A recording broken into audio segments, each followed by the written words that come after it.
now be an opportunity for silent prayer or meditation.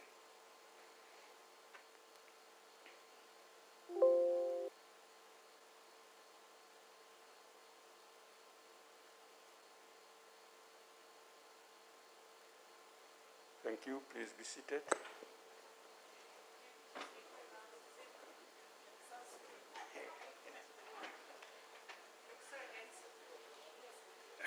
Honorable members, let's settle down and ignore Honorable Mazodi. Please settle down. There's a variant wreaking havoc around the world, including in our own country. Let's keep our campaign against it strong by adhering to all the protocols that by now you know by heart.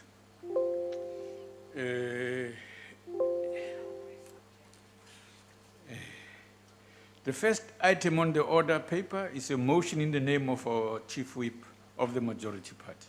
Chief Whip. Thank you very much, Honorable Deputy Speaker. Greetings to all honorable members here in plenary as well as on virtual.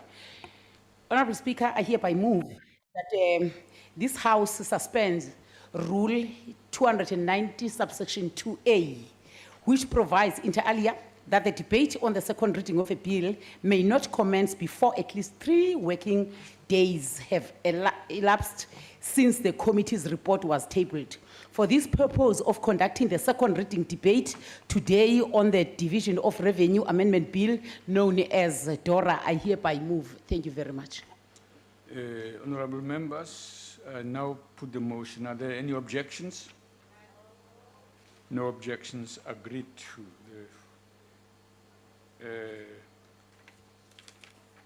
Secretary will read the first order.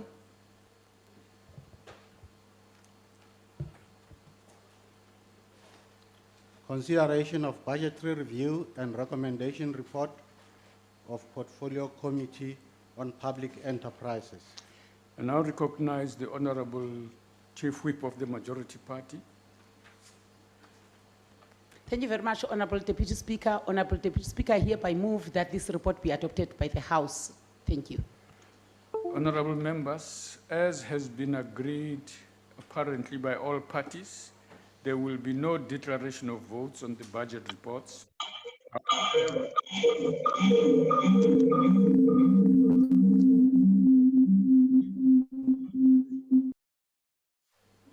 Please switch off your mic. Honorable member, you are disruptive. I was saying that I will allow parties to indicate their objections if they wish to do so. The motion is that the report be adopted. Are there any objections? Yes. Oh, shall we note the... Please note the objection of the EFF. All right, I'll do that, yeah. And Deputy Speaker, Yes, also the objection of the DA, please. okay. And Chairperson, also the objection of the FF Plus. Okay.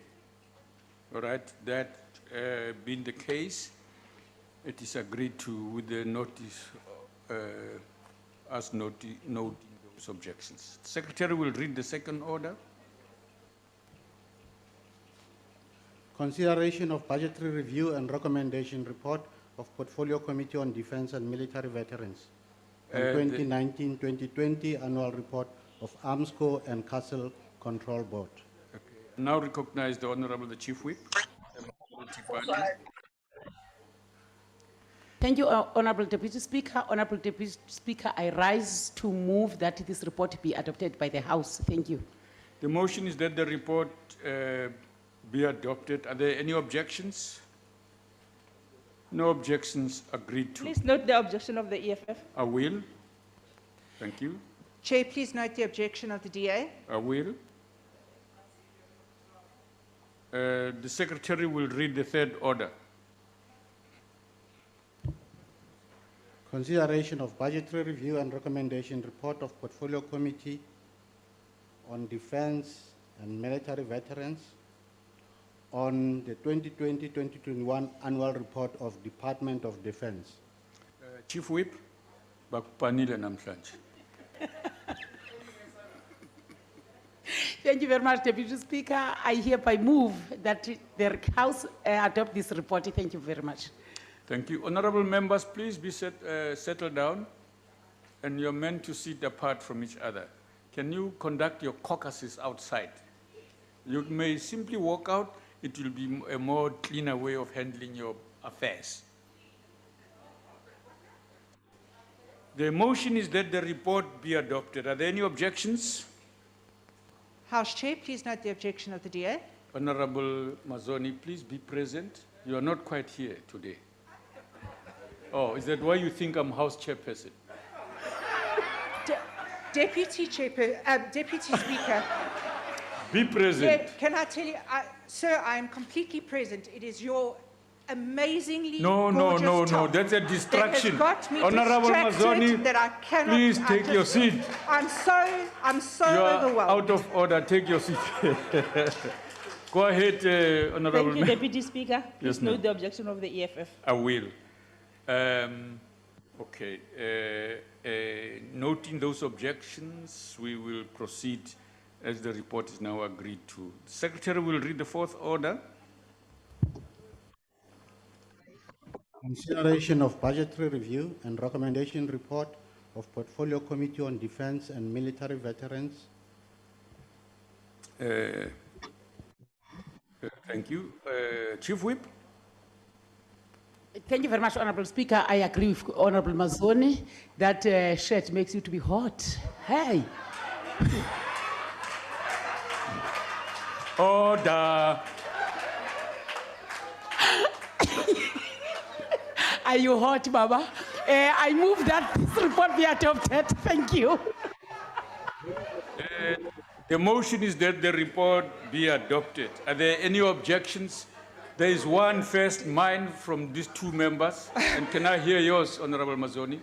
Deputy Speaker, please note the objection of the Democratic Alliance. Thank you very much, Deputy Speaker. Please note the objection of the EFF. I will be. Thank you. The report is agreed to, noting those objections. The Secretary will read the fifth order. Consideration No, Masondo, ngicela uvale into le kuthiwa imic yakho. You mute it, please. And all of you members, please just look at your mic, make sure it's muted. Thank you very much. Yes, Honourable Member. Consideration of budgetary review and recommendation report of Portfolio Committee on Public Service and Administration on National School of Government Annual Report for 2020-2021. Chief Whip. Thank you, Honorable Deputy Speaker. I move that this House adopt this report. Thank you very much. The motion is that the report be adopted. Deputy Speaker, please note the objection of the DA. I will do that. Deputy Speaker, note the objection of the EFF. I'll do that. Deputy Speaker, please note the objection of EFF Plus. I will do that. Deputy Speaker, Yes. Deputy Speaker, Ngabayoms, please yebo note baba. the objection. Please note the objection of the UTM, please. I will note those objections. The report is agreed to. Secretary will read the sixth order. Consideration of budgetary review and recommendation report of Portfolio Committee on Public Service and Administration on Public Service Commission Annual Report for 2020-2021. Chief Whip. Thank you very much, Deputy Speaker. Honorable Prince Benz Ngamashe says he agrees with women here that we are hot. I move for the adoption of, that the House adopt this report. Was this house sprayed with something radical before we entered here? What's going on in this house? The motion is that the report be adopted. Are there any objections? Deputy Speaker, December, that's what's happening in the House, and please note the objection of the Democratic Alliance. I will do that. Thank you, Deputy Speaker, note the objection of the EFF. I will. Deputy Speaker, please note the objection of the EFF Plus. I will. And the no- UTM, Deputy Speaker. I will, Ndati. The report is agreed to, noting those objections. The Secretary will read the seventh order.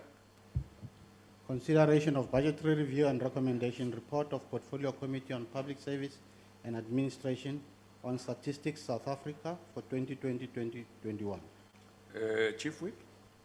Enkosi kakhulu sekela somlomo ndiphakamisa into balendlu yoxilo nowisomthetho yamkele lenqelo inkosi. The motion is that the report be adopted. Deputy Speaker, please note the objection of the DA. I'll do that. Deputy Speaker, note the objection of the EFF. I will. Deputy Speaker, objection of the FF plus. I will. And the UTM, Deputy Speaker. I will. It's agreed to with those objections noted. The Secretary will read the eighth order. Consideration of budgetary review and recommendation report of Portfolio Committee on Public Service and Administration on Department of Planning, Monitoring and Evaluation and Brand South Africa for 2020-2021. Chief Whip. Ha ke leboe modulasetulo ke itsisinya hore ntlo ena e amohele tlaleho ena ke a leboha. The motion is that the report be adopted. Are there any objections? Deputy Speaker, please note the objection of the DA. We'll do so. Deputy Speaker, note the objection of the EFF. I'll do that. Deputy Speaker, objection of the FF plus. I'll do that. The report is agreed to with those objections noted. The Secretary will read the ninth order. Consideration of budgetary review and recommendation report of Portfolio Committee on Public Service and Administration on Department of Public Service and Administration, DPSA, and Center for Public Service Innovation for 2020-2021. Chief Whip. I move that the House adopts this report. Thank you very much, Deputy Speaker. The motion is that the report be adopted. Are there any objections? Deputy Speaker, please note the objection of the DA. I will. Deputy Speaker, note the objection of the EFF. I will. Deputy Speaker, and also the objection of the FF plus. I will. Objections noted, report agreed to. Secretary will read the 10th order. Consideration of budgetary review and recommendation report of Portfolio Committee on International Relations and Cooperation. Chief Whip. I move that the House adopts this report. Thank you, Deputy Speaker. The motion is that the report be adopted. Are there any Deputy Speaker? objections? Yes, please. Please note the objection of the Democratic Alliance. I'll do that. Deputy Speaker, note the objection of the EFF. I'll do that. Deputy Speaker, and the FF plus. I will do that. Objections noted, report agreed to. Secretary will read the 11th order. Consideration of budgetary review and recommendation report of Portfolio Committee on Health. Chief Whip. Thank you, Deputy Speaker. I move that the report be adopted by this House. Thank you. The motion is that the report be adopted. Any objections? Deputy Speaker, please note the objection of the DA. I will. Thank you very much, Deputy Speaker. Note the objection of the EFF. I will. The objections noted, the report is agreed to. The Secretary will read the 12th order. Consideration of budgetary review and recommendation report of Portfolio Committee on Agriculture, Land Reform and Rural Development.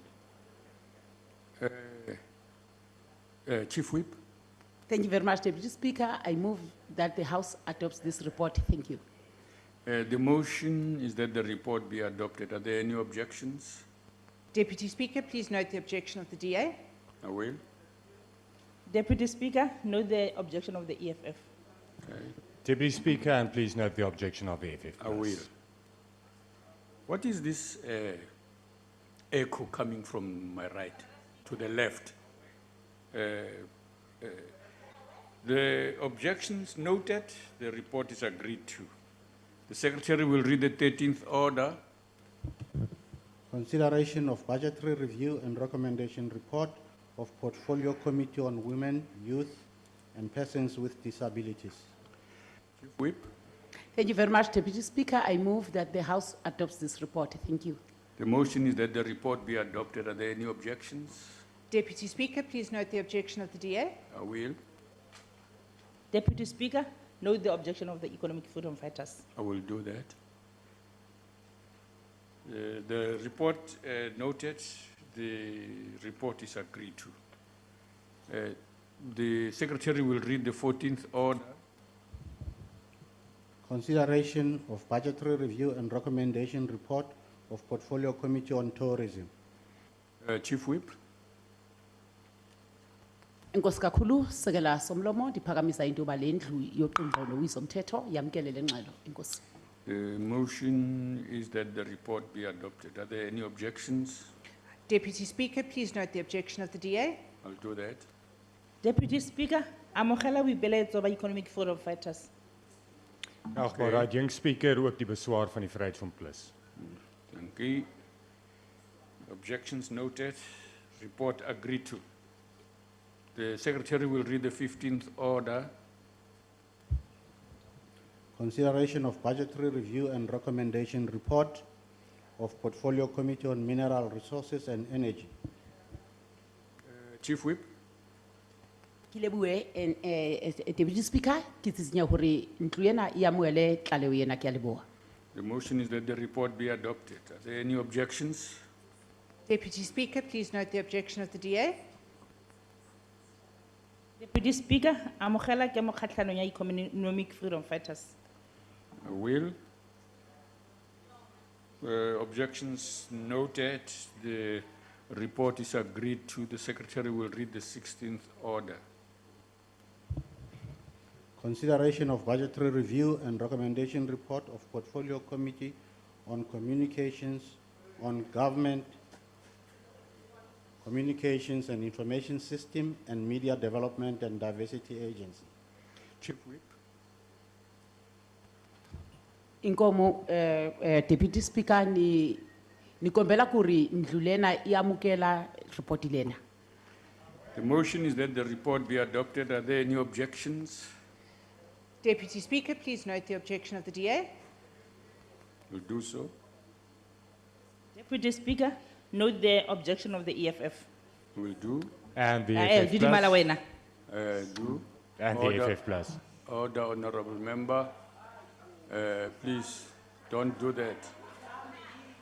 Objections noted. The report is agreed. Sekela Somlomo. Sekela Somlomo. Uthini? One lawyer. I-IFP siyavuma. I-IFP siyavuma. Yila Sekela Somlomo.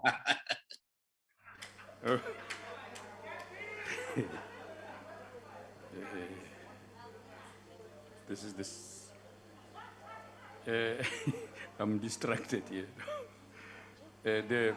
Having noted the objections, the report is agreed to. Honorable Member Seek, we expect people to say no. The yes is taken for granted. Please don't waste your rich Zulu. Hayi ngiyabonga, ngiyabonga. Kubonga mina baba. Thank you very much. The Secretary will read the 18th order, 17th, sorry, yeah. 17th, yeah. Consideration of budgetary review and recommendation report of Portfolio Committee on Communications, on Department of Communications and Digital Technologies and entities. Chief Whip. Thank you very much, Deputy Speaker. Ik stel voor dat de verslag aanvaard wordt. Ja, aanvaard wordt. Ja, hoor. The motion is that the report be adopted. Are there any objections? Deputy Speaker, please note the objection of the Democratic Alliance. Exile. Deputy Speaker, note the objection of the economic freedom fighters. Exile. And Deputy Speaker, please note the objection of the FF Plus. Those And the objections. UDM, Deputy Speaker.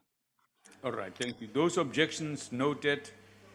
The report, the 17th order is agreed to. The Secretary will read the 18th order. Consideration of budgetary review and recommendation report of Portfolio Committee on Trade and Industry. Chief Whip. Adjunct Speaker, ek stel voor dat die verslag aanvaar word. The motion That's that it. That's it. the report be adopted. Are there any objections? Deputy Speaker, please note the objection of the Democratic Alliance. I will. Deputy Speaker, note the objection of the Economic Forum fighters. Okay. And Deputy Speaker, please note the objection of the FF+. Right, as well.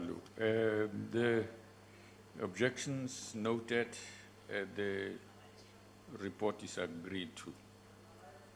The Secretary will read the 18th order.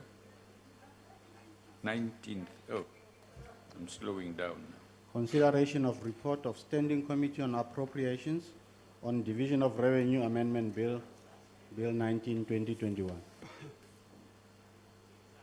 Honorable Buthelezi, it's your turn, sir. Honorable Deputy Speaker, Honorable Ministers and Deputy Ministers, Honorable Members, ladies and gentlemen.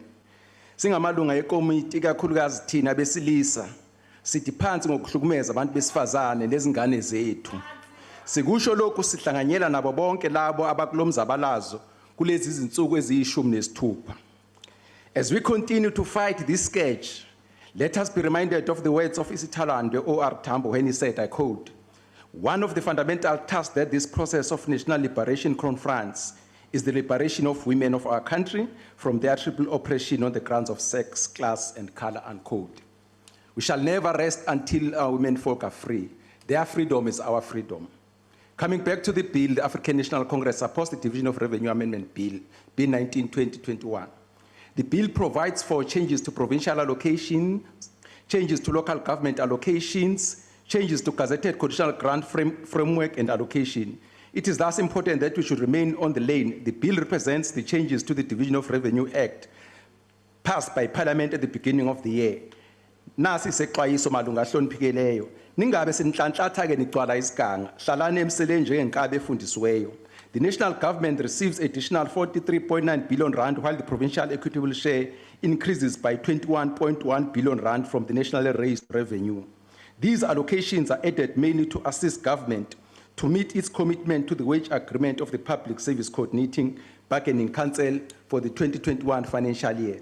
As the African National Congress, we welcome this because it will assist the workers who have been hard hit by coronavirus pandemic. This shows that we have government rooted in the masses of our people, saying despite the fiscal challenges, it will not drop the people in their hour of need. Deputy Speaker, I see the minutes that I was given is not the minutes that I was told. The high rates of unemployment continue to be a blight in our country. It is even worse with unemployment of our young people. It makes it difficult for our country to realize the young population dividend. Yingakho ke malunga ahloniphikileyo sishayela izandla isenzo sikamongameli sokunikeza ama-province isamba sika-6 billion rand ukuze kuqashwe abasizi bothisha ezikoleni. Lokhu kuzosiza ukuvula amathuba emisebenzi kuphinde kusize izingane zethu ukuze ziphumelele ekufundeni kwazo. Honorable members, these interventions have been made possible by and large by the performance of commodities. This resulted in a windfall of 120.3 billion rand. Honorable member, just wait a minute. Please, members, switch off your mics and mute, please. It's important. Honorable member, we called you to introduce the report. You will come back later for what minutes you are talking about. Please be aware. Okay. The high rates of unemployment continue to be a blight in our country. It is even worse with unemployment of our young people. It makes it difficult for our country to realize the young population dividend. Yingakho malunga ahloniphikileyo sishayela izandla isenzo sikamongameli sokunikeza ama-province isamba sika-6 billion rand ukuze kuqashwe abasizi bothisha ezikoleni. Honorable members, these interventions have been made possible by the performance of the commodities. Having said that, while we applaud this, we should not lose sight of the fact that a possibility of transfer pricing, illicit financial flows, and base erosion and profit shifting exist, We should ask ourselves why companies that are trading in our commodities are not resident in South Africa. Why are they in London, Switzerland, and many other countries with no minerals? We are arguing that without these leakages, we could sustain better economic growth, decrease sovereign debt, and create more jobs. The question remains whether as a country we are getting what we are supposed to get. The green shoots that we are seeing in the economic recovery are threatened by the COVID-19 pandemic, especially new strains like the Omicron variant. The knee-jerk reaction by European countries to the Omicron variant should be condemned in the strongest words possible. We agree with Dr. Matisha Chwayo Davis, Director of Health, City of St. Louis, when she says, I quote her, "Stigmatizing South Africa because of superior science in genome sequencing is unacceptable. Perpetuates stigma, it is unscientific and xenophobic," I unquote. It is because of COVID risk that we welcome further allocations to the Department of Health to fight this enemy. Honorable members, allow me to draw your attention to the developments which show response by government to the issues that have been raised by Parliament as far as the division of resources among the three spheres of government is concerned. Over the MTBBS, 48.4% of nationally raised revenue goes to national, 42% to provinces, and 9% to local government. This proposal shall reduce national allocation by 1.8%, provincial and local governments shall increase by 0.7% and 4.1% respectively over the MTDF. The local government equitable share formula has been updated to account for projected household growth, inflation, and estimated increases in bulk water and electricity costs over the MTEF. Thank you, Honorable Member. You notice, Honorable Lees.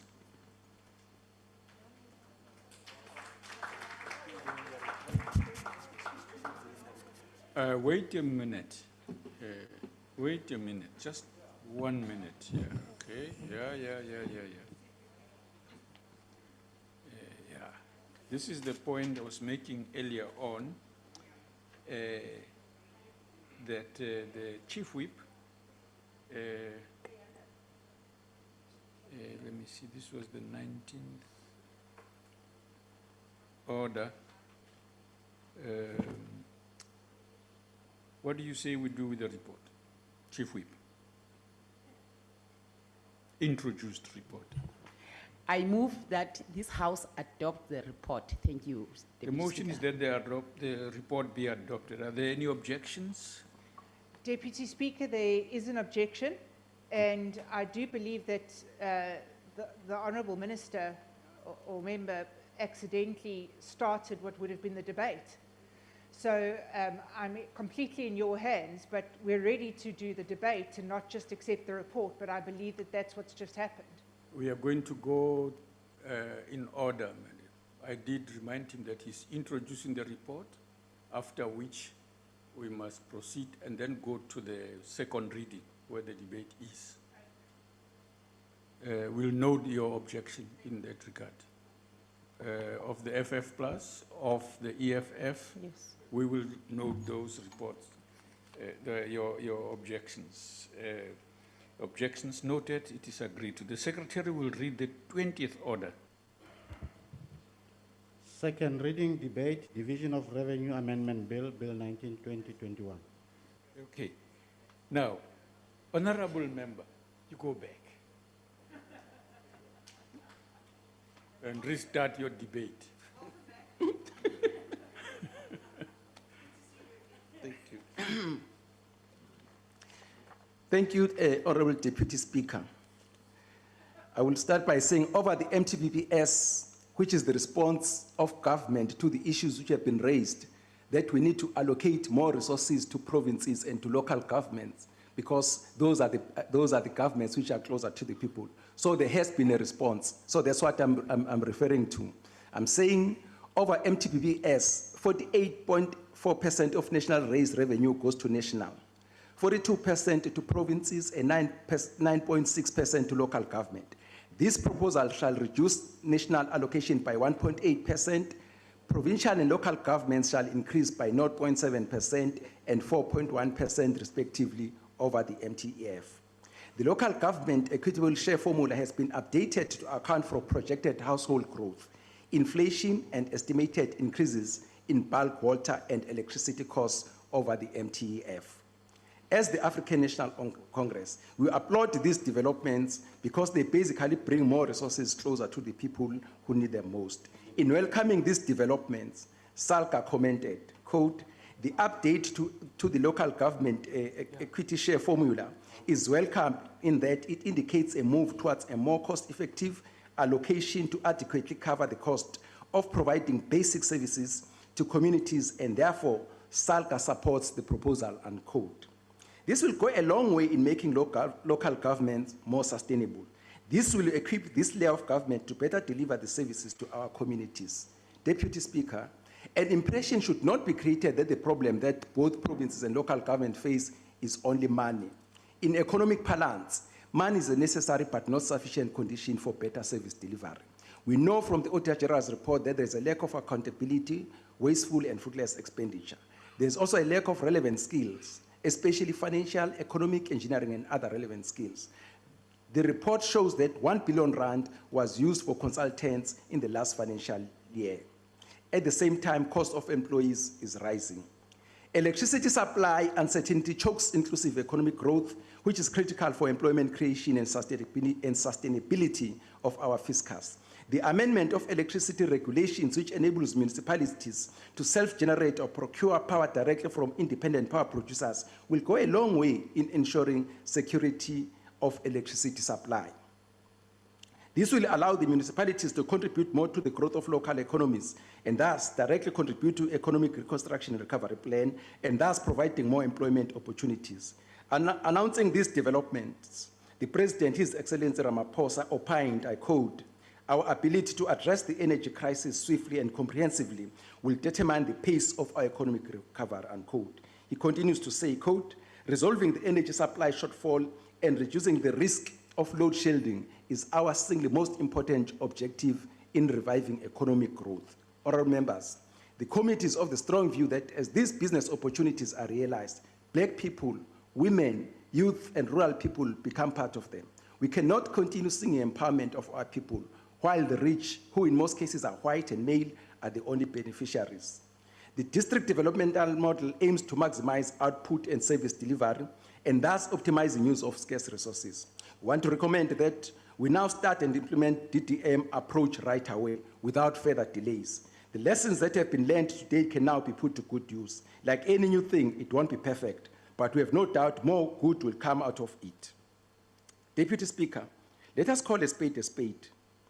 That is, not supporting the bill means the honourable members are not supporting the 81.3 million rand in the regional bulk infrastructure grant to fund the potable water security and remedial works projects in George Municipality. It means the honourable members do not support 841 million rand in the direct neighbourhood development partnership grant to fund city-led public employment programs. Kuchaza ukuthi amalunga ahloniphekeleyo akahambisani nokuthi uhulumeni anikeze abasebenzi bakahulumeni emaprovinsini 14.7 billion rand phezu kokuba behlukumezeke kangaka i-COVID. Uma ungahambisani nalomthetho uchaza ukuthi uhulumeni yena akufanele ukuthi uhulumeni asize intsha yakithi engenayo imisebenzi. Ngamanye amazwi wena uthi uhulumeni anganiki ama-province imali yokuqasha othisha nonesi. Futhi awumi lapho uyaqhubeka uthi uhulumeni akasonge izandla anganiki isamba sika 120 million rand ama-province ukuze akwazi ukuqasha osonhlalonhle. Nakho okushoyo. Ekugcineni uthi abantu bakithi iningi labo elimpisholo elingenemsebenzi elilala lingadlile alihlali njalo liyozibonela. That's what not supporting this bill means, honourable members. The African National Congress supports the Division of Revenue Amendment Bill. I thank you. Thank you, Honourable Member. Honourable Lees.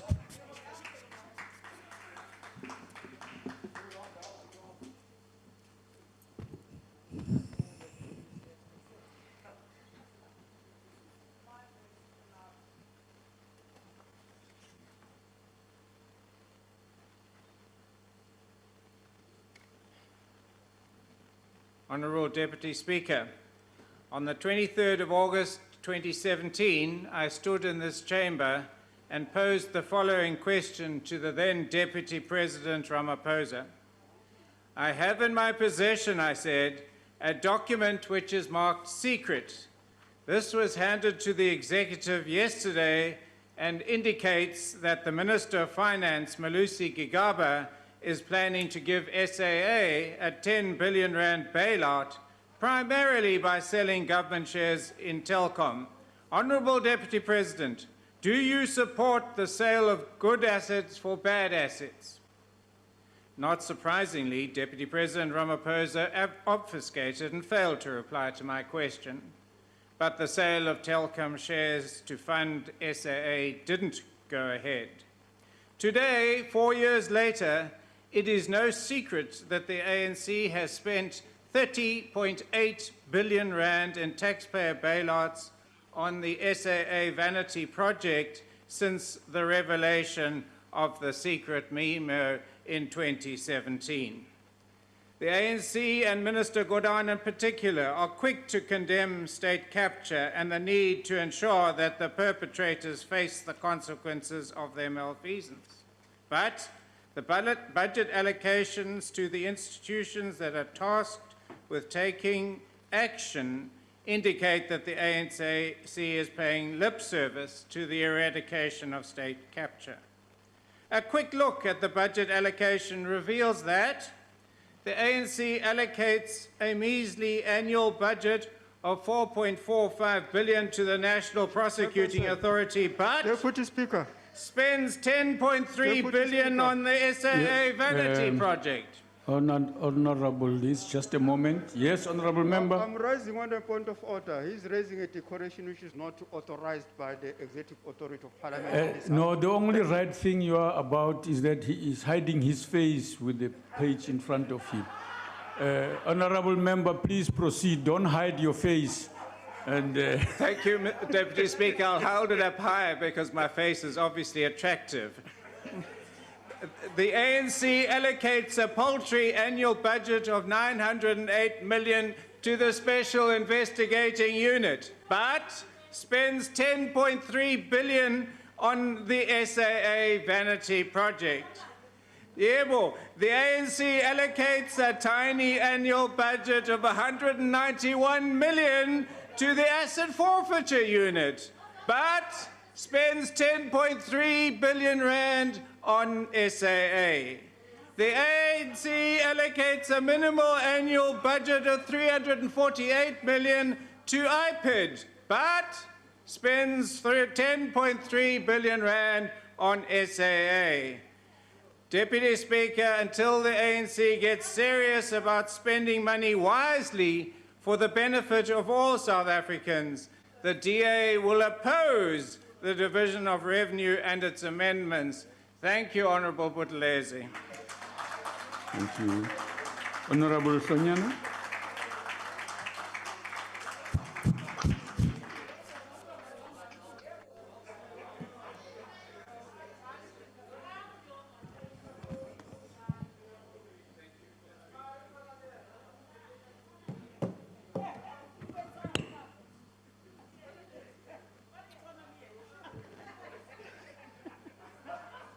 I guess it's not working.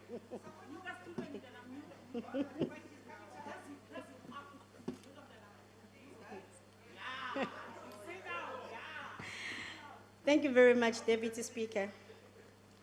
Deputy Speaker, the Division of Revenue Amendment Bill before the National Assembly is a result of changes that happened in the adjusted budget tabled by the Finance Minister in November. The Division of Revenue Amendment Bill is guided by the failed, incompetence, and right-wing ideological politics that continues to define the work of the Treasury. The EFF has in the past put forward practical, believable, and implementable proposal on how we should change the approach to the Division of Revenue Bill. While the current amendment bill only deals with the changes affected by the revised fiscal framework and adjusted budgets, the additional allocation of budget facilities for the infrastructure funding, additional allocation for wage agreement and health grants. The reality is that the longer we continue to work with the current division of revenue framework, only perpetuate apartheid spatial planning. The allocation of revenue raised nationally continues to be allocated according to what apartheid imagined South Africa, black people, workers and the poor in the township, with poor services and the rest in influent suburbs. The current division of revenue framework sees our people in long commutes from township and informal settlements. The current division of revenue framework only claims redistribution of resources equally, yet South Africa remains one of the most unequal and untransformed societies in the world. Majority of our municipalities have collapsed because there is no relationship between their mandate, capacity, and the allocation of resources. The Neighborhood Development Partnership has simply become a cash cow for consultants, mainly white consultants, who used to work for the apartheid government, who makes millions out of project preparation, planning, implementation for municipalities. Even the expanded public works program, integrated, that continues to receive grant funding through the division of revenue, has now become full-time employment agency for the ruling party. We cannot continue to allocate less than 11% of the revenue raised nationally to local government, but expect to transform society and do away with the past. The division of revenue is one of the legislative instruments that should be used to change our society and put municipalities at the forefront of transformation of society. Municipalities must be the center of re-industrialization of South Africa through allocation of funding through division of revenue. Municipalities must be at the center of state capacity through allocation of funding through division of revenue. Municipalities must be at the center of land redistribution through allocation of funding through division of revenue. It is only then that the division of revenue raised nationally will have a meaningful impact and will be worth considering as a clear transformative legislation instead of us rubber stamping legislation like we are just voting cattle. The EFF rejects the division of revenue bill intended to entrench austerity. Thank you very much, Deputy Speaker.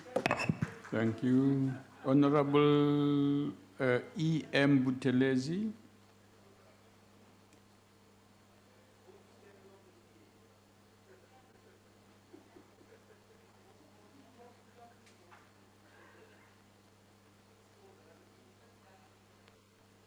Honorable Deputy Speaker. Yes, Honorable Singh.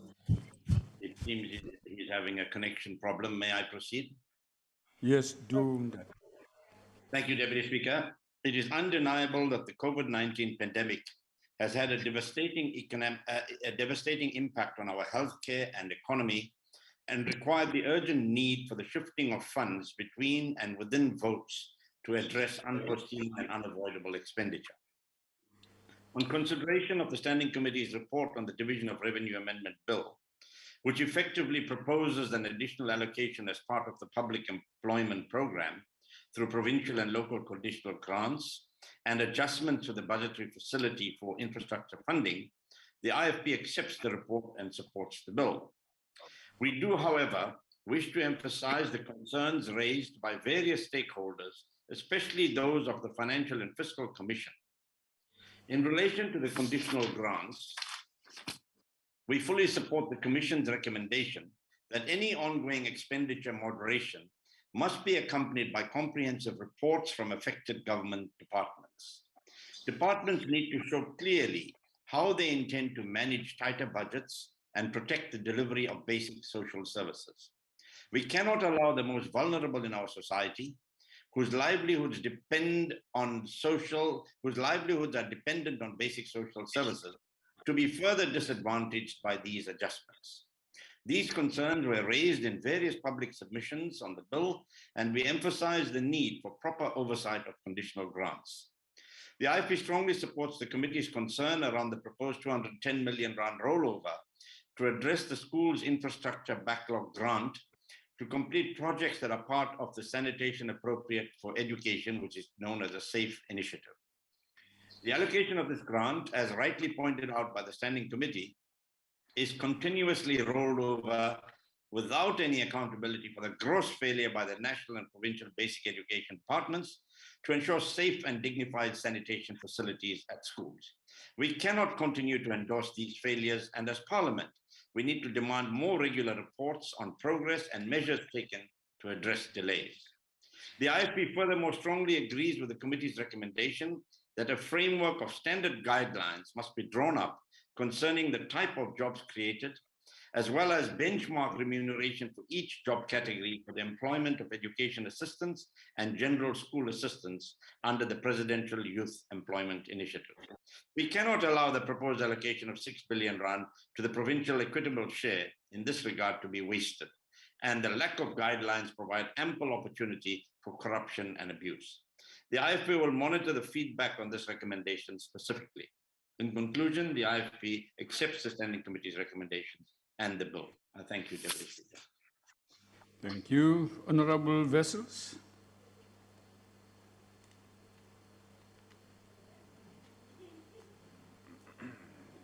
Dankie, agbare adjunk speaker. Adjunk speaker, laat ek vir die agbare Buthelezi sê, hoekom geen lid in hierdie huis met 'n skoon gewete vir hierdie wetsontwerp kan stem nie. Want agbare adjunk speaker, hierdie wetsontwerp vat weg daar waar geld vir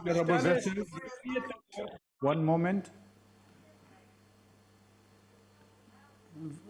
Please, man, whoever you are, just switch off your mic, your mute, so that we don't hear the stuff you're listening to there. Please, man, don't do that to the House. Go ahead, Honourable Member, sorry for that. Dankie, agbare adjunk speaker, ek kan kompeteer daarmee. Agbare adjunk speaker, die feit van die saak is dat hierdie wetsontwerp verkeerde prioriteite daar stel. Geen ekonomie kan groei en geen besigheid kan floreer terwyl plaaslike regering totaal en al vernietig word nie. Terwyl stede en dorpe nie water het nie, terwyl daar nie paaie is om goedere te vervoer van en na fabrieke en besighede nie, kan die ekonomie nie groei nie. Hierdie billike aandeelverdeling verdeel meer geld na die nasionale regering toe. En dit is ideologies die probleem met die regerende party. Want hy dink die nasionale regering moet alles doen. Maar eintlik is dit die plaaslike regering wat die meeste moet doen. Dan provinsie en dan nasionaal. Nasionaal moet minder en minder magte hê en minder doen. Die staat moet beperk word. Let me tell the Honourable Buthelezi that he is correct when he says that money is not the problem. Let us take an example of Mangaung Metro, which unfortunately is still under the governance of the ANC. And we can see that because for more than 7 days the Metro was without water. Why? Because the Metro owes Bloemwater more than 720 million rand. But provincial government, also an ANC government, owes the Metro 700 million rand. How is that responsible governance? How is that a responsible, caring government? While people are suffering because they do not have water. While businesses can't actually function because there's no water and electricity supply. Agbare adjunk speaker, dit kan nie wees dat ons 1,446 miljard rand, biljoen, bestee om 32,000 werksgeleenthede te skep nie. Dit is nie volhoubaar nie. Daardie werksgeleenthede is tydelik van aard. Daardie werksgeleenthede is selfs onder die minimumloon. Die privaat sektor word van verwag om die minimumloon te betaal. Maar nie as dit EPWP is nie. Nee. Dan bestee ons net geld om vir mense darme werk te gee. Kom ons doen dieselfde met die privaat sektor. Maar die feit van die saak is om werk te skep in hierdie land, moet ons nie net tydelike werk skep deur regeringsprojekte nie. Daardie geld moet eerder bestee word aan infrastruktuur. Want dan sien ons ook in hierdie begroting dat daar onderbestee word op voorwaardelike toekennings wat veronderstel is om te gegaan het om die Vaalrivier skoon te maak. om daardie waterbron wat baie belangrik is vir Suid-Afrika skoon te maak, word daai geld onderbestee en word dit nou weer in hierdie begroting hergeprioritiseer. Hoe is dit moontlik dat geld nie op infrastruktuur bestee word nie, maar eerder op tydelike werke wat net tydelik van aard is? Ons moet verander hoe ons dink, agbare adjunkspreker. We have to create jobs by creating a conducive environment for the private sector to function and flourish. This division of revenue bill is nothing but wrong priorities. Whilst money is spent on state-owned entities, money is not spent on getting local government going, getting the backlog of outstanding debt of municipalities to water boards and to Eskom paid, because that is the only way that we can get out of this dire situation. I thank you. Thank you. Honorable Steve Swart.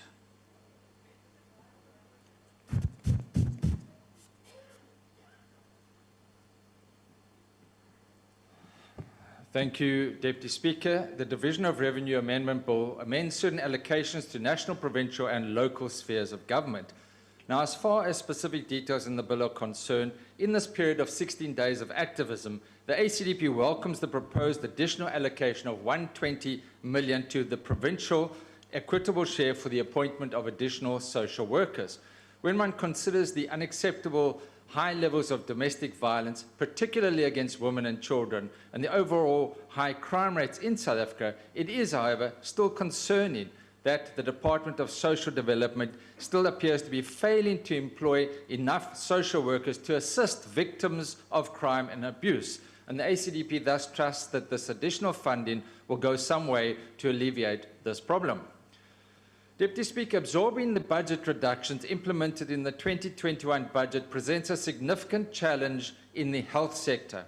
In this regard, the proposed additional allocation of 350 million to the provincial equitable share aims to fund the employment of staff and assistant nurses who will fulfill the responsibilities required in the COVID-19 vaccine program, COVID-19 wards, high care units, patient observation, and other issues. Now, the ACDP wishes to thank and honour all those doctors and healthcare workers who are at the front line of fighting the COVID-19 pandemic. The ACDP, while not opposing vaccines, as long as the recipient gives informed consent, does, however, oppose vaccine passports or mandatory vaccines.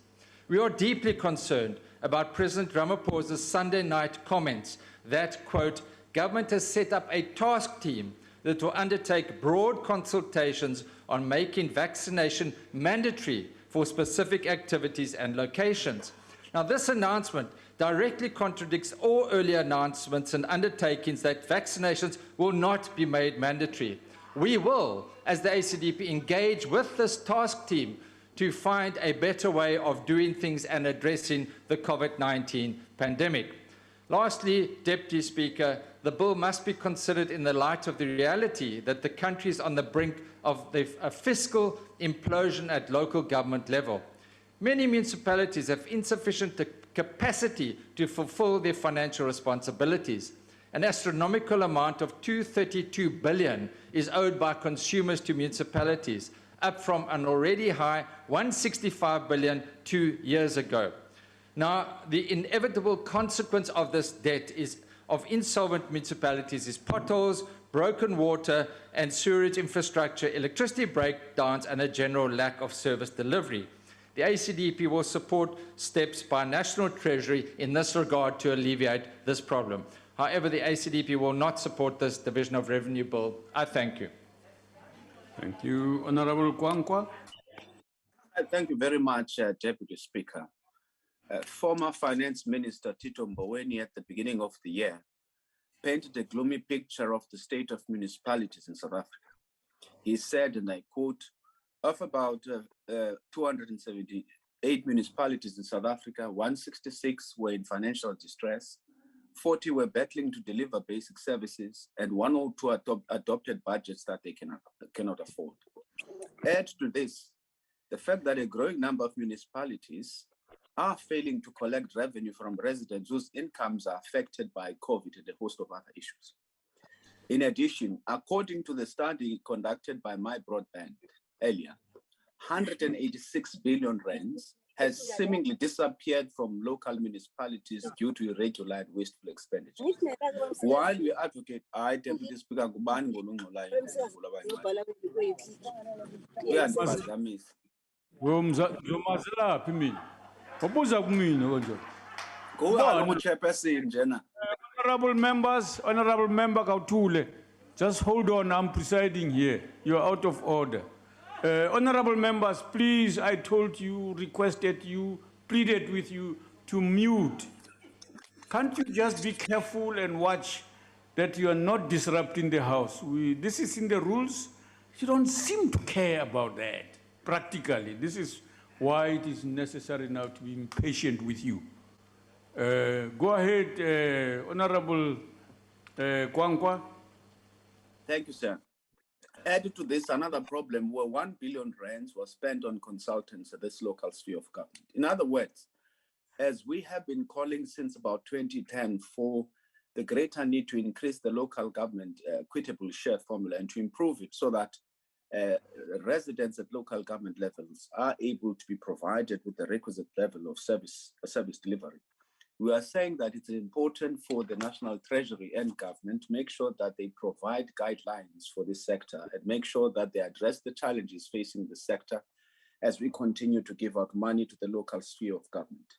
Because if we don't address these issues, it is like throwing money at the problem without addressing the fundamental and underlying problems that affect this sphere of government.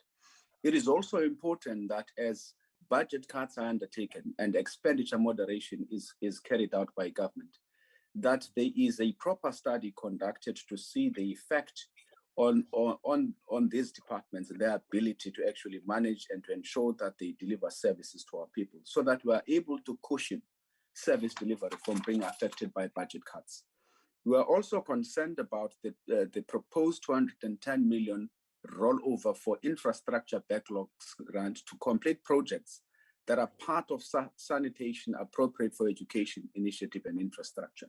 These are issues as Filoguti Tinasi United Democratic Movement, among other things, that asizukwazi ukuxhasa le division of revenue namhlanje. Ndiyabulela, Deputy Speaker. Thank you very much.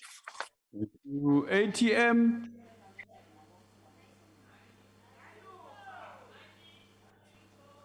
Honorable August. Deputy Speaker, addressing the COVID pandemic through vaccinating the nation is our most pressing priority. But at the same time, addressing the basic needs and dignity of our people cannot be abandoned. Indeed, the quality and distribution of state services must be ramped up. We must do both without dwindling purse, while at the same time, what precious resources we do being looted by politicians and officials. It was not just disheartening and disappointing to see these plunderers conniving with private companies to ransack our COVID defenses. It was hideous and deeply disturbing. We need to see those who steal from our people prosecuted and imprisoned. So we must be sure to set sufficient funds aside to keep the criminal justice system going. The burden of spending our tax revenue wisely is not treasuries alone. It is also our collective responsibility as public representatives and each and every government employee to ensure resources we have are best spent, that good procurement decisions are made, that the nation gets bang for its buck. It's call for the development of resilient and sustainable contracts and consequences management system to hold accountable those who are responsible for the administering of our accounts.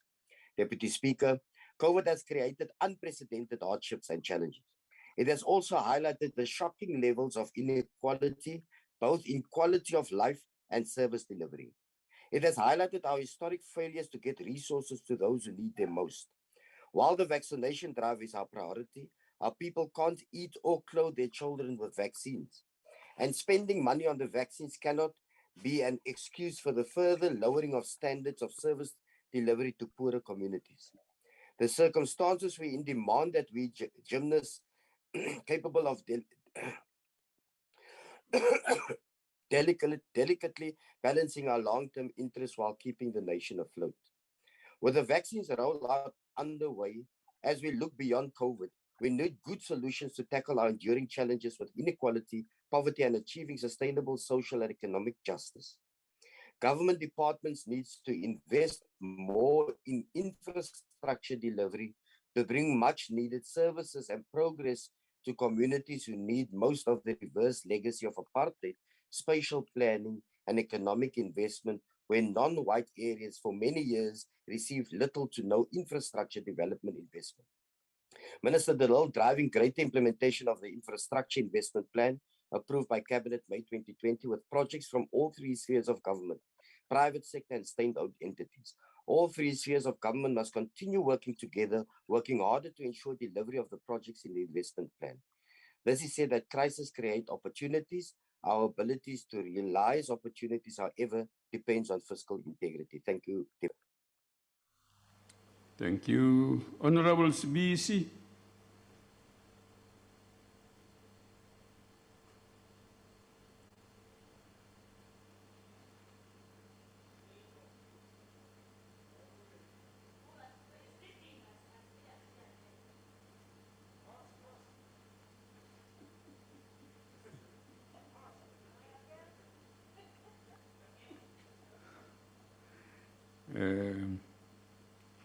Let's go to Honorable Dikale and ignore these members who have superior ability to see people sleeping, even as they are sitting in the chamber.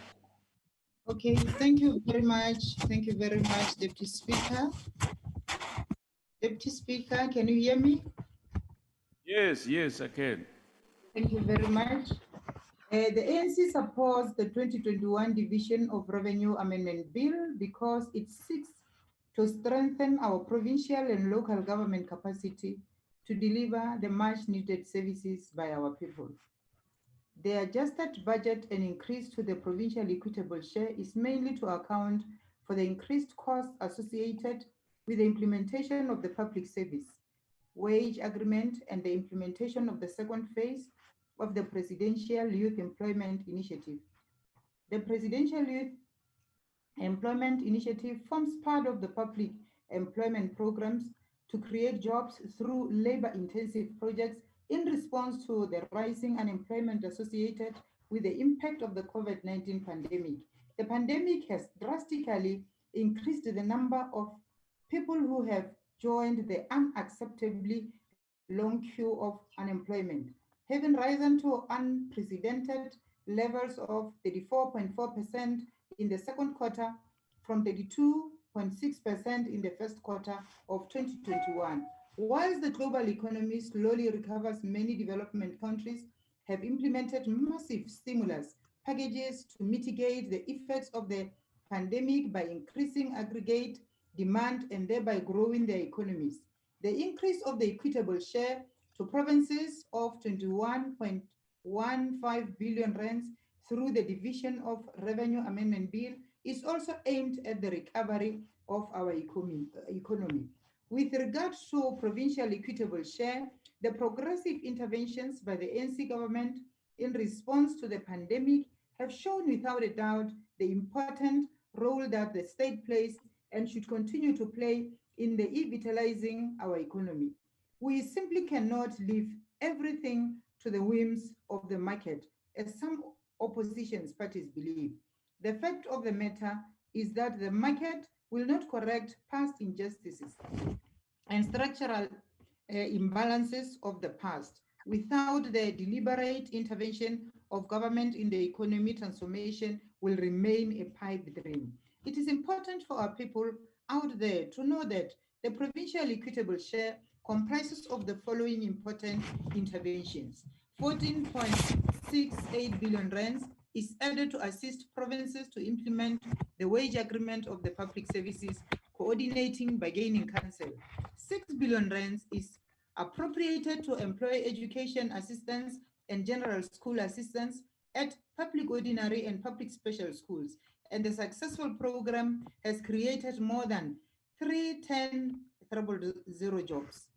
350 million rands for the employment of staff and assistant nurses who will fulfill the responsibilities required in the COVID-19 vaccination programs. COVID-19 wards, high care units, patient observation, and other duties as required. 120 million rands for the contracting of social workers as part of a short-term response to unemployment among social work graduates.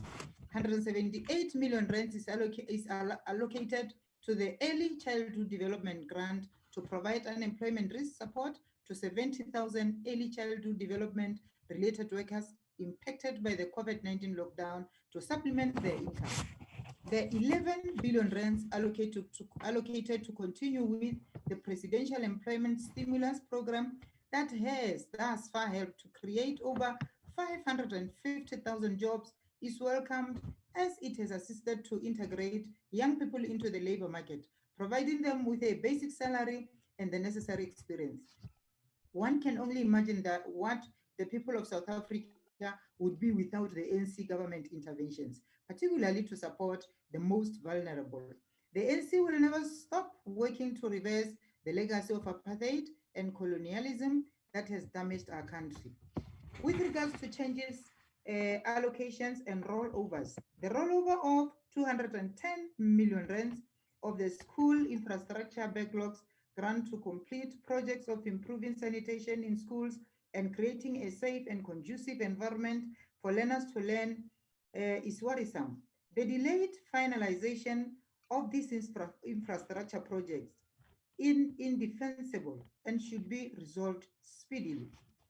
97 million rands of the rolled over funding of 210 million rands is reprioritized and allocated to the Department of Basic Education to fund a shortfall in the provision of workbooks. There is an increased demand for language, mathematics, and life skills workbooks due to changes in teaching and learning practices in public schools, whereby greater emphasis is placed on learners working on their own at home due to a rotational attendance timetable implemented by schools to allow for the required school distancing as necessitated by COVID-19 regulations. In conclusion, Deputy Speaker, the African National Congress has demonstrated through the Division of Revenue Amendment Bill that it has the ability to swiftly respond to the needs of our people and accelerate inclusive economic growth.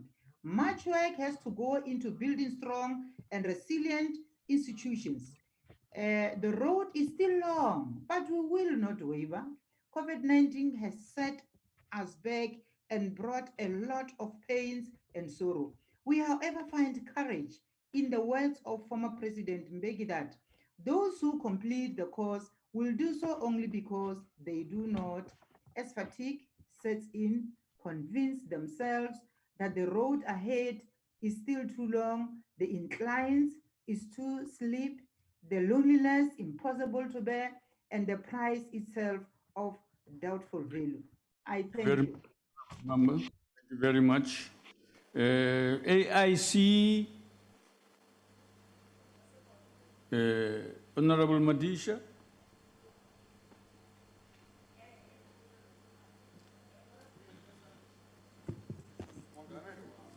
Honorable Deputy Speaker, thank you very much. And honorable members, what is put before us is extremely unfortunate. That because it does not address daily momentous challenges faced by the working class and the poor people of South Africa. Let it be understood that when I say the working class, I do not basically refer only to those who wake up and go and work daily for minimal wages, but also those who are in the informal work. The revenue must speak to youth unemployment by ensuring the provinces and municipalities have workable plans to minimize youth unemployment. The South Africa that we are in today has the highest unemployment rate in the world, sitting at more than 74.8%. This is a disaster that we are faced with. We know that government usually says that the unemployment rate is far below that, but the truth is that it is extremely high. Co-proposes that the bill must provide a teeth to prosecute any government official misappropriating funds meant for the people of South Africa in their respective provinces and municipalities. Furthermore, officials involved in the failure of providing services ought to be relieved of their duties. We are faced with very serious problems, and today, for example, that which is happening in KZN, where cases of theft by those who occupy very senior positions, that is not dealt with altogether. Now, poverty. Today, for example, food is very expensive. It's going up daily. Petrol, etc. We're faced with extremely expensive everything.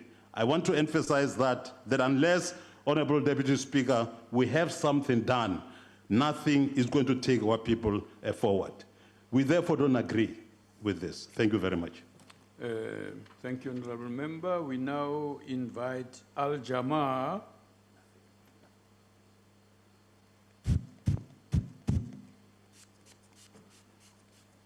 Honorable Mohammed Hanif Hendricks, is he there?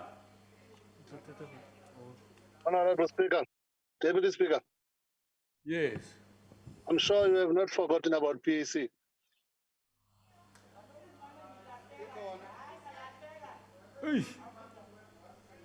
Hayi. Xa ukhona sikunikeza ithutshana ke kawuthethe. And in phone Tuchan and phone Tuba, but don't jam me, I'm not speaking. Oh, no. The list contains only those who have agreed to speak. If you didn't agree to speak, I sizokweqa nje kube mandi. Into Tuchan. Hayi alikho ithutshana utshongo. Uthe ukwithuba ke not ithutshana. Honorable Member, namhlanje kwenze njani ngayo? Ufuna ukuthini? I assume Honorable Hendricks is not there, and the PAC, as it confirms now, Honorable Nyonso says he's not going to speak, but he's objecting to being skipped. I didn't skip him. He didn't indicate either way, so this is why he's not on the list. Let's go to Honorable Sarupen.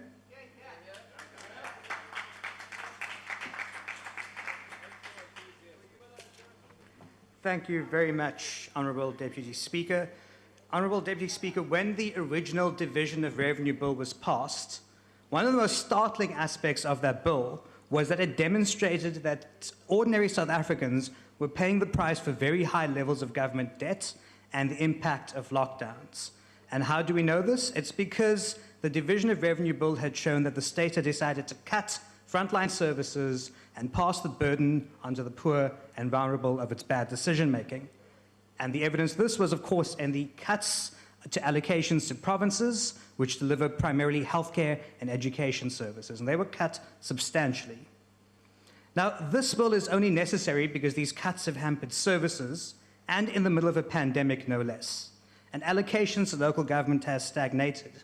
Even the Fiscal and Finance Commission, a state entity, has raised an alarm bell that national government is slowly starving local government of revenue while it is already in an accelerated state of decay. And the local government equitable share is going to decline by 0.4% in the medium term, while inflation erodes the values of these allocations. So to put this simply, if you live in a municipality littered with potholes, which are usually the ones that the ANC govern, there won't be any money to fix potholes. There'll be less money, in fact, and the potholes will get worse. Even Salga is raising the alarm bells. Furthermore, even Kasatu says that there's no clear mechanism to stabilize these failing municipalities in law, which means that the decay will continue. Now, while this particular amendment bill fixes some of the problems in the original bill, it's clear that there are no plans in place as to how the revenue will be used. The standard government practice of spend money now, figure out what or why later seems to persist. and this is evident in the lack of planning. Even though this bill increased allocations for sanitations to school, there was no concomitant plan as to on what, where, or how the money will be spent. Similarly, while there's money allocated to fix the pollution situation in the Vaal River, there is no plan to deal with the fact that the Mfuleni local municipality, still an ANC-run council, is the cause of this problem. Lastly, this bill demonstrates how the public sector wage bill is crowding out service delivery. Of the 21 billion rands allocated to provinces, nearly 70% of this, 15 billion, is for public sector wage increases, and large amount of this goes to millionaire managers, mostly catered employees. The DA has recently called for a reduction in the number of millionaire managers in order to increase the number of teachers, nurses, doctors, and police officers. But as actual public services require more than just ANC membership, it's easier to keep millionaire managers in place. So 70% of this allocation being used in salary increases should be a major wake-up call to everybody about the bloated nature of ineffective Honourable public Member, services. as you notice, your time is expired. Thank you very much. Honourable Mlenzana, sungahamba manje ngayo le mlenze yakho emibili.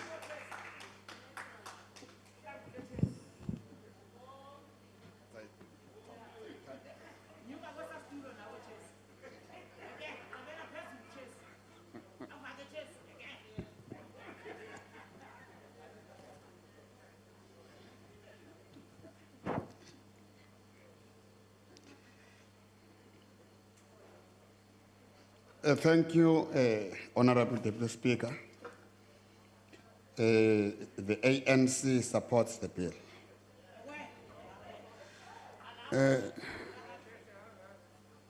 Honorable Hlonyane and Honorable Saropan,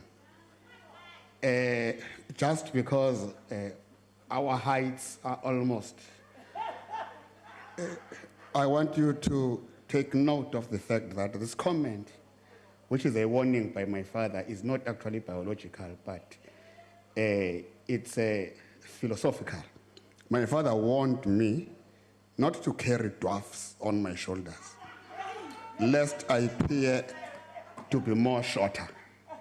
Hence then, I will not worry myself about the dwarfs, lest I carry them. The 2021 Division of Revenue Bill is tabled in this House against the backdrop of difficult economic conditions brought about by the COVID-19 pandemic, which has stifled economic growth, has posed a serious threat not only to livelihoods, but also to our government's ability to deliver basic services, particularly at local government.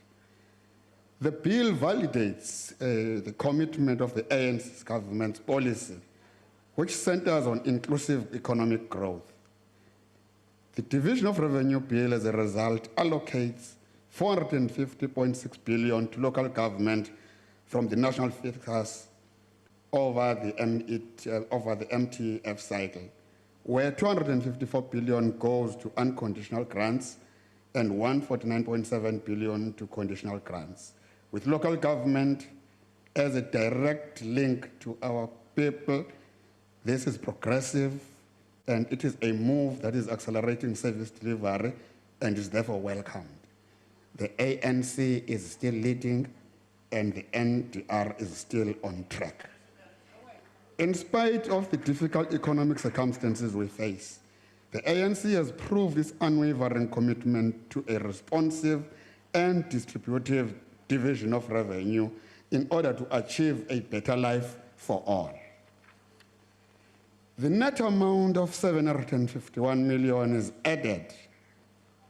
Where is Honorable Madisha? To the Direct Neighborhood Development Partnership Grant. The purpose of this grant is to fund, support, and facilitate the planning and development of neighborhood development programs and projects that will be catalysts to further development in local and rural areas.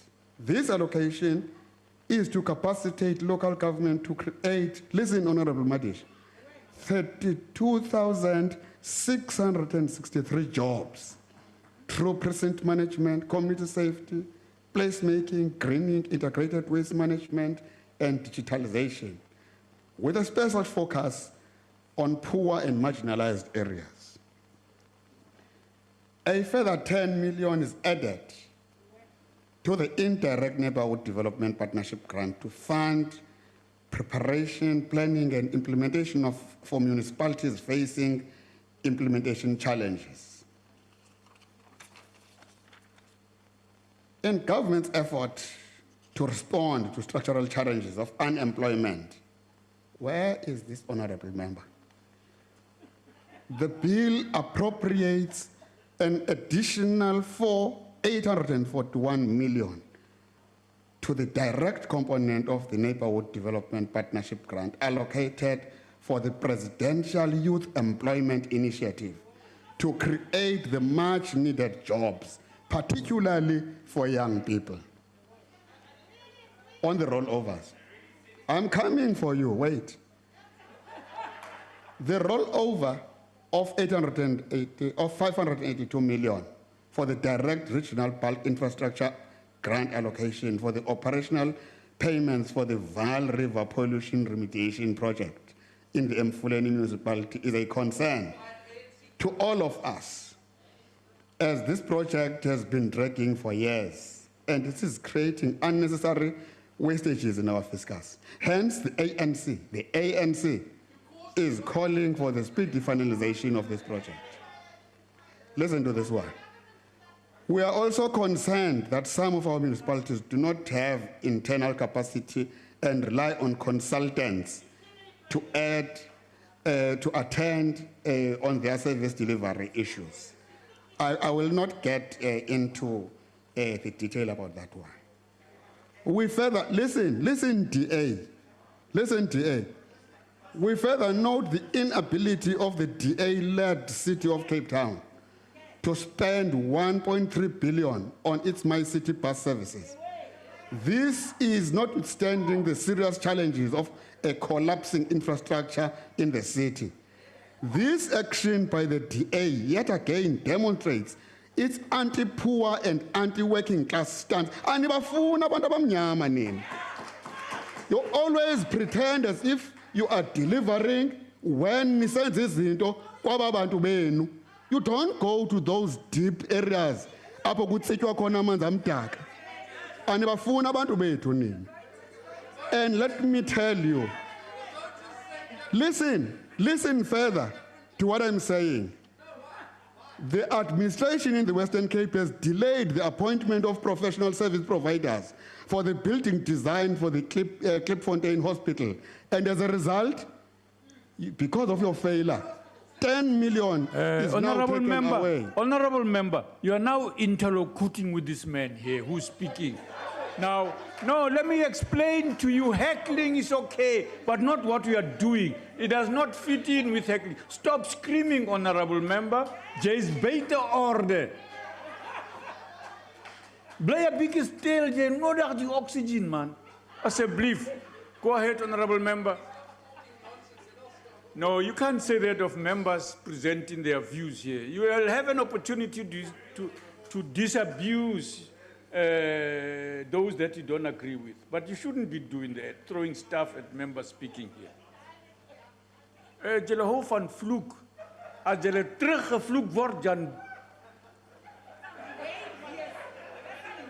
Deputy Speaker, I guarantee you I have told my members to stay in order regardless of the junk that's being spoken at the podium. Honorable members, you will be orderly. We will impose order otherwise. Go ahead, honorable member. You know, the DA should stop deploying speakers who do not sit in committees here, because they are the ones who come in and speak junk here and be out of order. Here we are debating the division of revenue bill. And here somebody comes in and talks appropriation, because he is just coming from nowhere.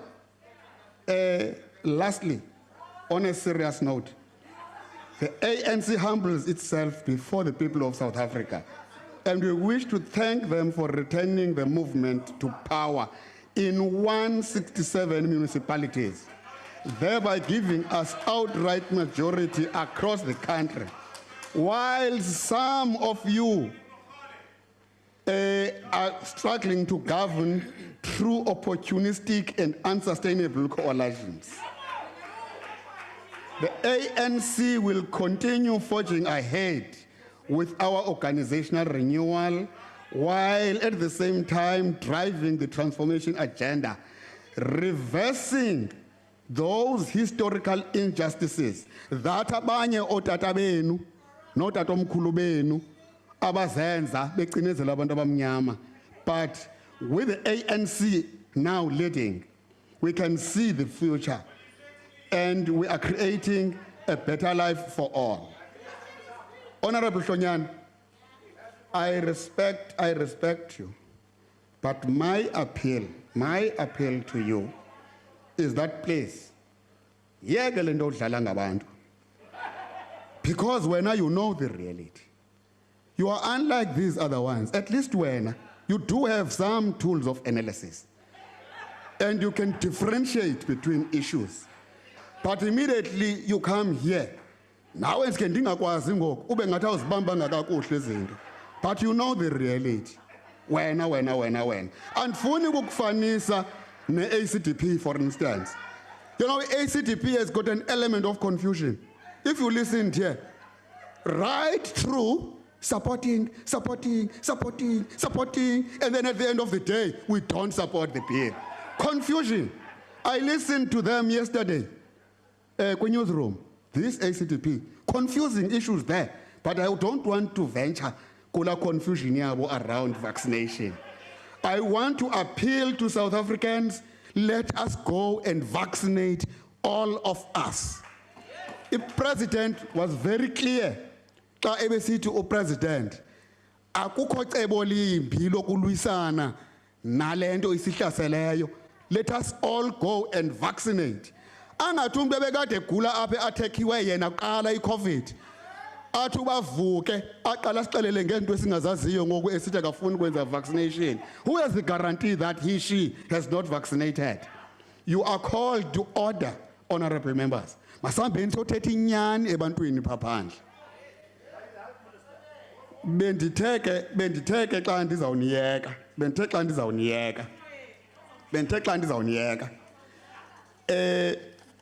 Xa kuthethwa ngemali. Abantu xa kuthethwa ngemali, I'm not racist, but I'm sensitive. But kwaba bantu bathanda ukukhetha abantu, nabantu bethu abamnyama bayakwazi uxoxa ngemali. Ngizala kwamhlophe nodwa apha xa kuxoxwa ngemali. Enkosi mhlali ngaphambili. Thank you, Honorable Member.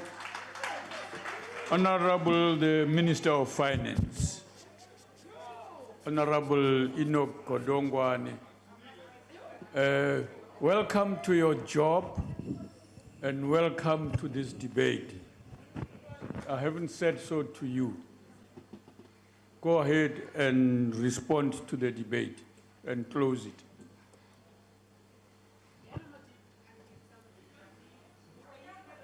Umadiba sasokola ukuconnect. Uxako yini technology ngoku?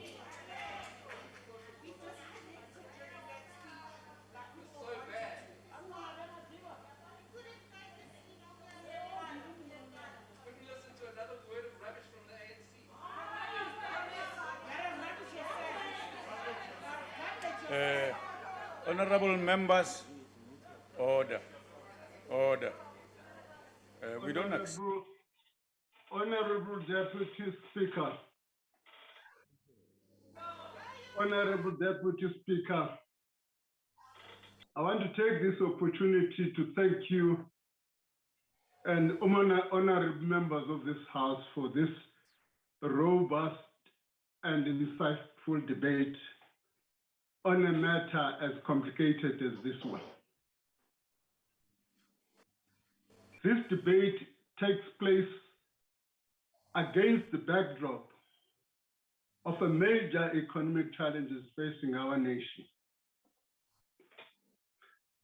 Stats SA today has revealed statistics that unemployment continues to grow. We're sitting about 34.9.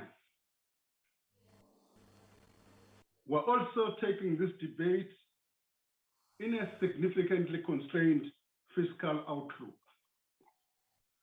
Coupled with these is the probable resurgence of a fourth wave of the COVID-19 pandemic. These are the challenges facing our nation. The consequences of this fourth wave from a fiscal position perspective are unknown. So this is the context in which this debate is taking place. Therefore, an appreciation of the task and the casting of the way forward we're doing is quite imperative. What is that delicate balance we're trying to achieve? That delicate balance we're trying to achieve is to save lives, protect the vulnerable, grow this economy so that we could make an impact on unemployment, poverty, and inequality. We've got to do all of this in a manner which is sustainable. We've got to do it in a manner which is sustainable. That's why we say part of the pillars we need to be talking about as part of this, of the element of this, structural reforms, whose main objective is to help the recovery. An honorable member from the DA makes the point about SAA. We made the point in this medium-term budget policy statement that deliberately we've been transparent if one reads the book, not only the statement.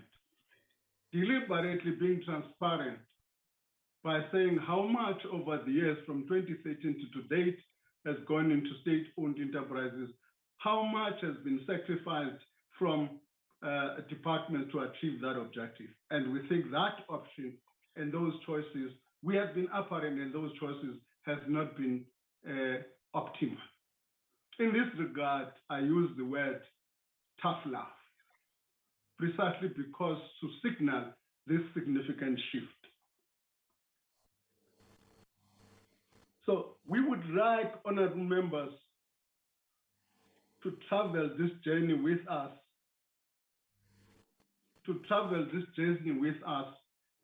in order, not only this country does not belong to all, it belongs to all of us, to make sure that we can change the lives of our people.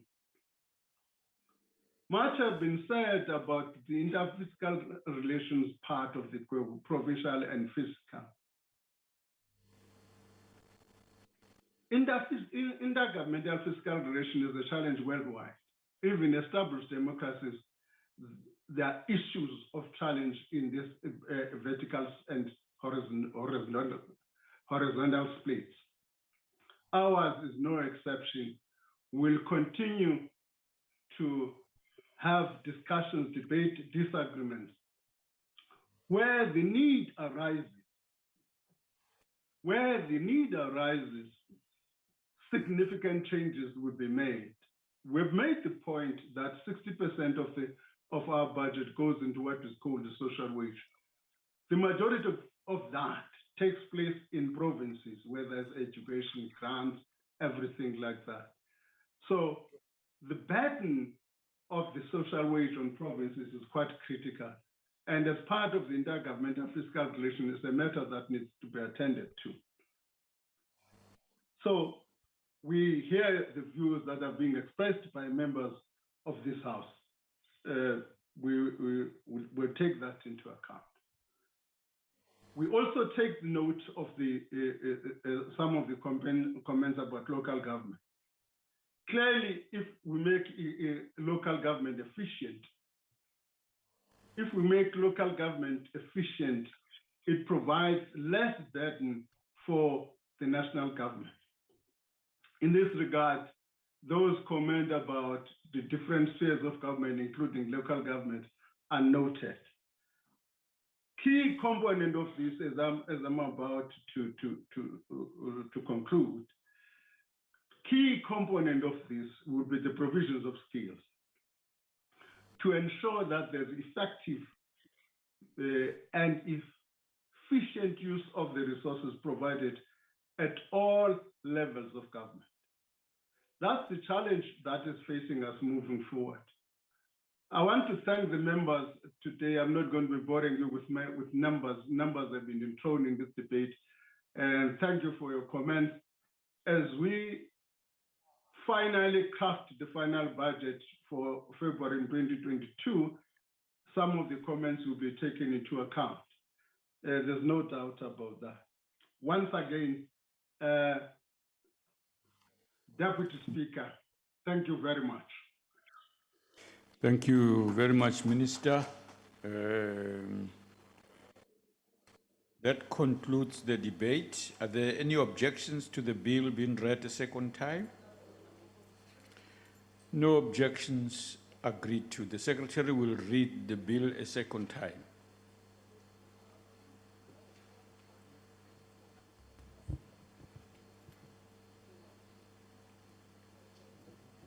Division of Revenue Amendment Bill. The bill will be sent to the National Council of Provinces for concurrence. The Secretary will read the 21st to the 23rd orders together. Consideration of report of Standing Committee on Finance on Rates and Monetary Amendment of Revenue Laws Bill. Consideration of report of Standing Committee on Finance on Tax Administration Laws Amendment Bill. Consideration of report of Standing Committee on Finance on Taxation Laws Amendment Bill. Chief Whip.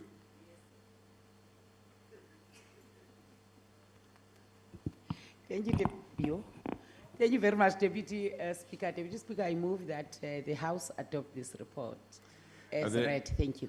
Are there any objections? The motion is that the reports be adopted. Are there any objections? Deputy Speaker, please note the objection of the DA. I will.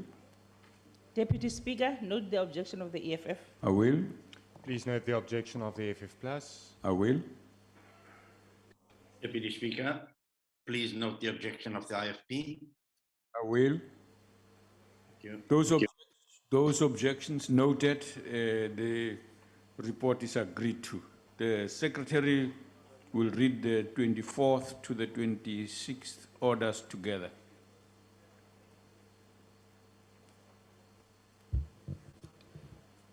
First reading debate, Rates and Monetary Amendment of Revenue Laws Bill. First reading debate, Taxation Laws Amendment Bill. Second reading debate, Tax Administration Laws Amendment Bill.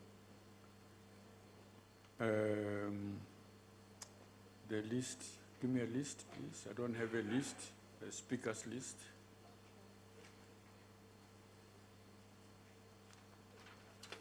Thank you. Honorable Joe Maswanganyi will speak to us.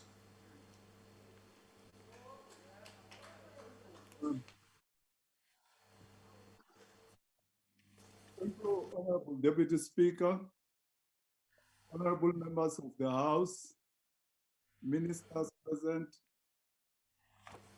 members of the National Assembly. I table the report of the Standing Committee on Finance on the Rates and Monetary and Amendment of Revenue Laws Bill, B21 of 2021, Tax Administration Laws Amendment Bill, B23 of 2021, and Tax Laws Amendment Bill, B22 of 2021. The committee, having considered the Rates and Monetary and Amendment of Revenue Laws Bill, classified by the JTM as a money bill, the Tax Administration Laws Amendment Bill, classified as Section 75 Bill, and Tax Laws Amendment Bill, classified as Section 77 Bill, report as follows. The three bills were tabled in the National Assembly by the Minister of Finance, Honorable Godongwana, on the 11th of November 2021, together with the medium-term budget policy statement. The tabling on 11th November was preceded by the publication of the three bills on the 28th July 2021. The Rates Bill gives effect to changes in rates and monetary thresholds to the personal income tax tables and increases of the excise duties on alcohol and tobacco. TALAB contains some tax proposals made in Chapter 4 and Annexure C of the 2021 budget review. And TLAB contain emergency tax measures in response to the continuing COVID-19 pandemic and the recent July unrest. The committee received a letter from the Finance Minister to request corrections to Clause 4 and 56 of this bill in line with Section 8, subsection 4, and Section 11, subsection 3 of the Money Bills Amendment Procedure and Related Matters Act 2009. The technical amendments correct the effective date for the proposed amendment from 1st January 2022 to 1st January 2023. The committee agreed to the request by the minister. Public hearings. The committee conducted public hearings whereby it received written and oral submissions from stakeholders. Participatory democracy empowers the public to be actively involved in decision-making processes such as lawmaking and oversight.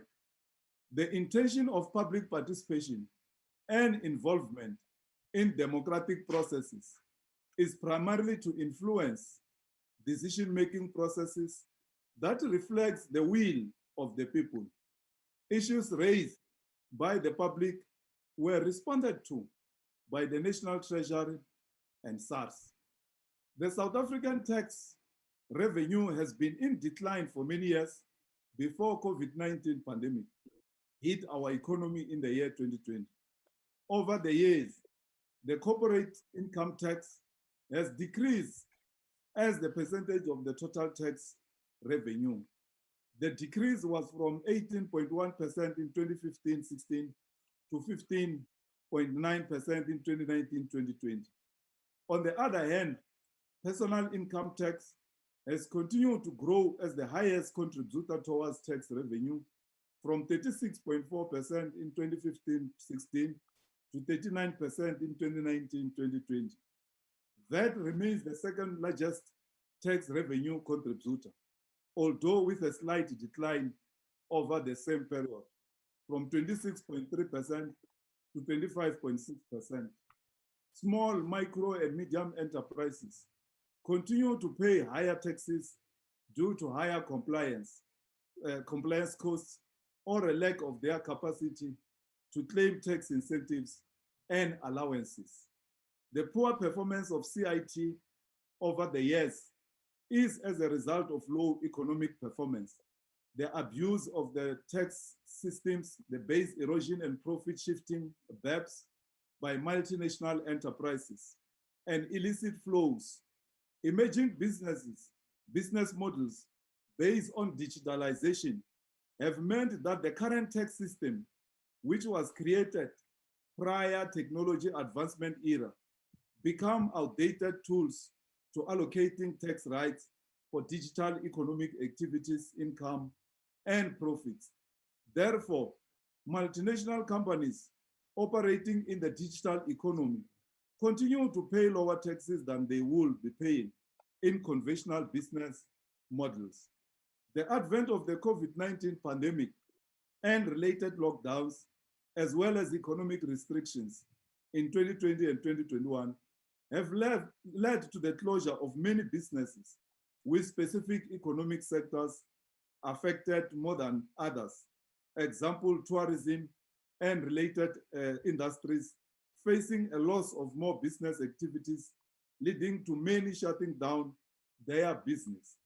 The closure of these businesses has led to the loss of tax revenues from all three major tax revenues: personal income, VAT, corporate income tax, over this period.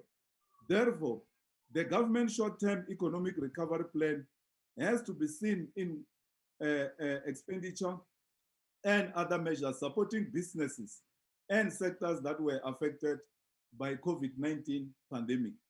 Doing so will also support employment and business activities, which will lead to enhancement of PIT, VAT, and CIT revenues. A long-term recovery plan should thus focus on structural transformation, where productive sectors such as manufacturing are supported through macro policies. On the other hand, some sectors have gained more value from the COVID-19 related economic lockdowns. Example, rapid digitalization led to more technology related business, seeing an increase in business activities and related revenues and profits. Rapid digitalization has also meant that the current tax system, which is largely based on physical activities, as I've said before, have become more irrelevant to generate tax revenue in digital sectors. This disjuncture will lead to accelerated loss of much needed corporate tax revenues over the past 2 years of COVID and over the medium term. The mining sector has seen better recovery in 2021 due to commodity boom. And this led to more tax revenue collection from the sector. However, the commodity boom is expected to normalize over the medium-term framework. South Africa has to continue to ensure that the developing countries' need for both income and consumption tax revenues are taken into account by ensuring that any global deal for reforming the international tax system ensures that developing countries like South Africa can benefit better than developed countries. There is an obviously indication that the 2021 global consensus on the need to reform the international tax system will benefit the developed countries more than developing countries. Further, taking into account expected compliance with the new deal of developing countries are likely to lose more tax revenue for the benefit of developed countries. The above points have set the context for the 2021 tax and revenue proposals, and therefore this context has to be taken into account within the tax and revenue proposals over the medium term. The 2021-22 first 6 months ending in September of 2021 tax revenue collection has shown about a 6% increase in collection compared to 2020 in the same period. All the major taxes categories, PIT, VAT, and CIT, increased in a 6 month year-on-year comparison. However, the fuel levy and custom duties have seen lower increases in their tax revenues collection compared to 2020. Government proposals to any tax incentives have to be based on evidence that the objectives, for example, increase employment or encourage investments, are likely to be realized, and there are measures to assess the goals, example, employment tax incentives, and there are measures, employment tax incentives was introduced to incentivize corporate taxpayers to employ young people.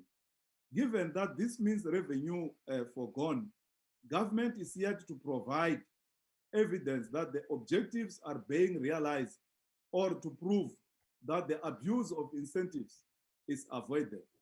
Government has to ensure that SMEs are able to benefit from these kinds of incentives. The 2021 budget proposes to increase the PIT tax band above inflation rate, leading to about 13 billion foregone revenue. The context of incomparable levels of wealth inequality are essential to take concrete steps to consider and implement a progressive net wealth tax if possible. Research indicates that more than 100 billion rand in revenue could be raised from a progressive net wealth tax to 5 to 7%, even after 30% of wealthy will avoid paying this tax altogether.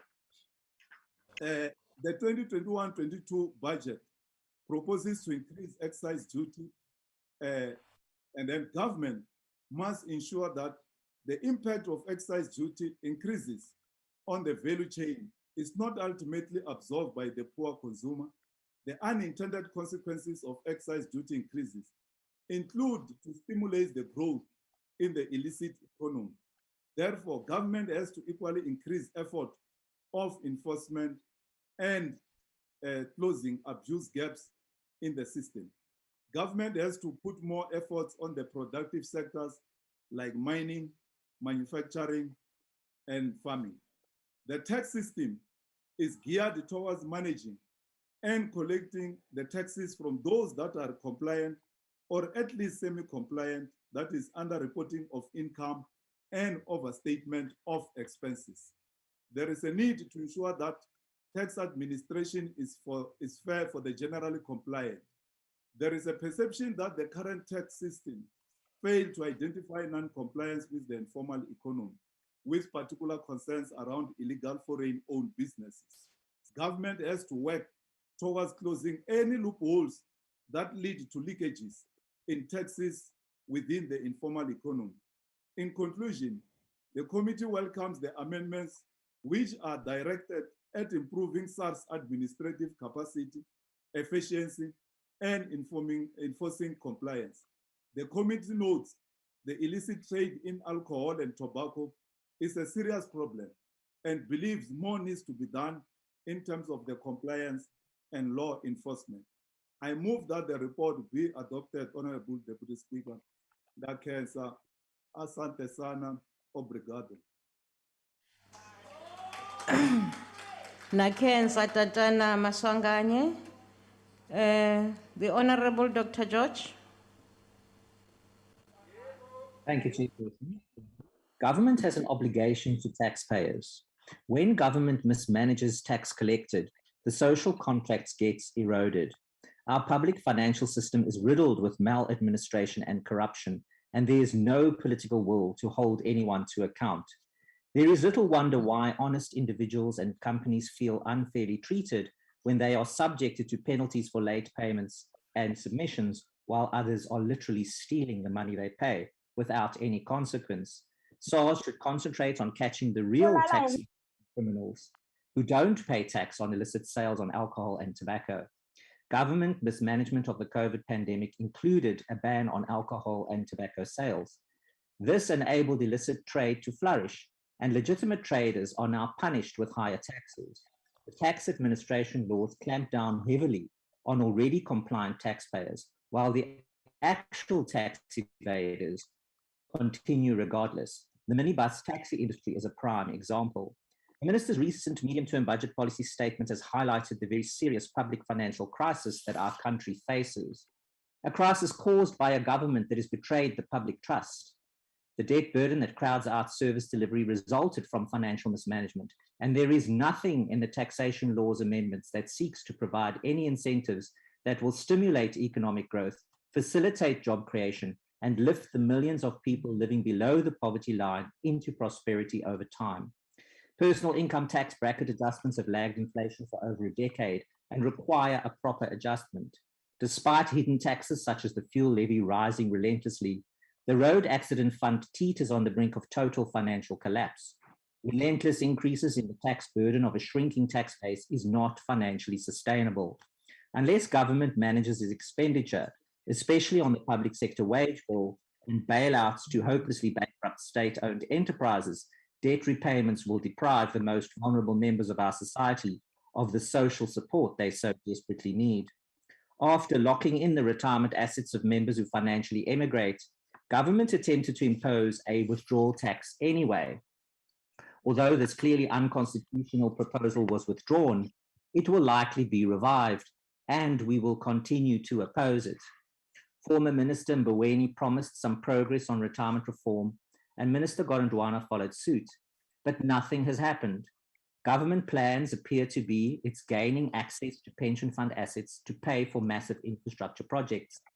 That is why it locked in pension assets of financial immigrants and is opposed to members leveraging their own pension assets for their own financial benefit.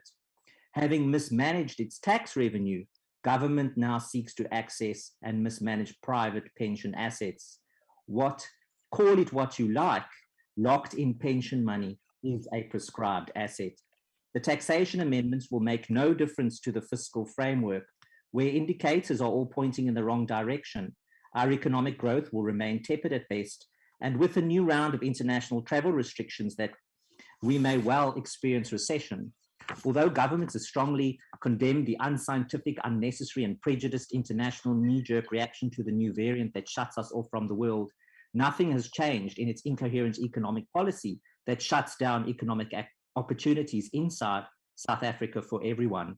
That, and not COVID, is the real problem. Taxation laws can be an effective instrument to encourage an acceleration in economic growth. There is no evidence in the laws on the table before us today that government has even the vaguest idea on how to stimulate economic growth. We wait with bated breath for the minister to demonstrate the tough love that he so glibly announced in his medium-term budget policy statement. Until then, the social contract will continue to erode. We will not support the bills. Thank you, Chairperson. Thank you. The Honorable Mkalipi. Oh, okay. Chairperson? Yes, Honorable Mkalipi. Thank you very much, Chairperson. Bills like rates and monetary amounts and amendment of revenue law bill, the taxation laws and amendment bill, and tax administration laws amendment bill are legislations that we consider as Parliament on annual basis. We consider these bills as administrative and mainly technical by nature and must be adjusted to deal with projects, government expenditure, cost of living, inflation, and overall administration of taxation. Also, this is the very same legislation that assists SARS in collecting revenue administratively. While taxation legislation tells us what needs to be collected and how it must be collected, the reality, Chairperson, is that our economy does not grow. That is the main problem that we must face. The reality is that workers are overtaxed while their wages have remained stagnant, while their cost of living have increased drastically. The HEVs just announced another increase of petrol plus price starting tomorrow, while they have not, are sinking into poverty. These are the realities, Chairperson, many of our people face today, with no hope that this government will ever come with any solution. As the EFF chair, we have always argued that we must deal with extreme levels of aggressive tax avoidance. We must deal with illicit financial flows that continues to take billions of monies that we must allocate to education, to health, to social grants, and backlog of infrastructure. We must, as a country, revisit the discussion of wealth tax because people continue to hold onto apartheid benefits without any efforts to share. People are not going to volunteer redistribution unless there is a legislation that imposes a redistribution. As the EFF House Chair, we have said before that SARS must build the capacity to tax e-commerce businesses like Take-A-Lot, Amazon, Uber, and other e-commerce platforms. These platforms, Chairperson, carry billions of transactions that are going out without any tax implication. Last Chair, SARS continue to fail with the simple task to build sufficient administrative capacity to maximally collect taxes and we have raised this matter in this parliament. There are businesses that continue to trade without paying tax, not because they are hiding from SARS, but because SARS simply does not have capacity to collect taxes. To start building capacity, SARS must have offices that are decentralized and not only be present in cities and central business districts. Chairperson, we can't support these bills. Thank you very much. Thank you. The Honorable Buthelezi.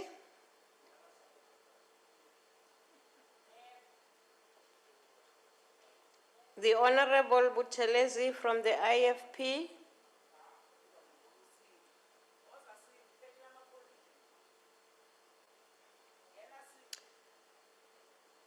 Chief Whip Singh. House Chairperson, it's the Honourable van der Merwe. I believe the Honourable Buthelezi has got connection issues. Please can you go to the next speaker and then we'll come back, if you don't mind. Met plezier. Achtbare Wessels.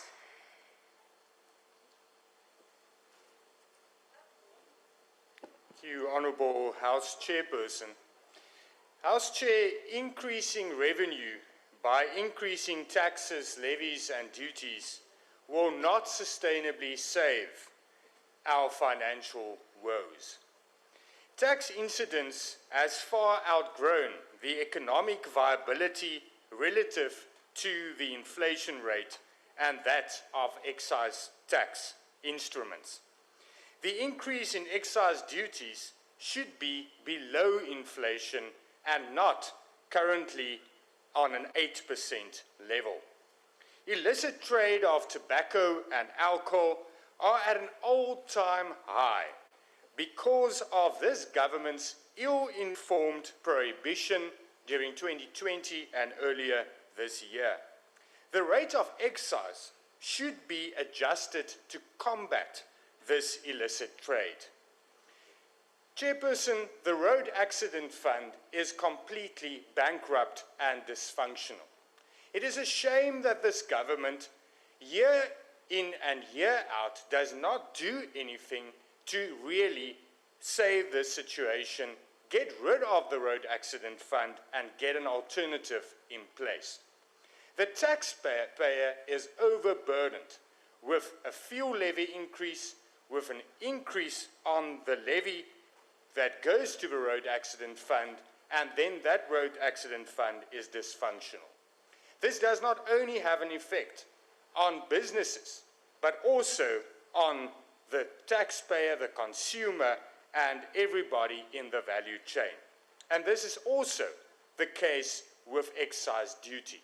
It's not only the manufacturers of tobacco and the manufacturers of alcohol that is in trouble due to these increases and above inflation increases, but it's also hundreds of thousands of jobs in the value chain that is at risk due to this failing industry and government's lack of assistance.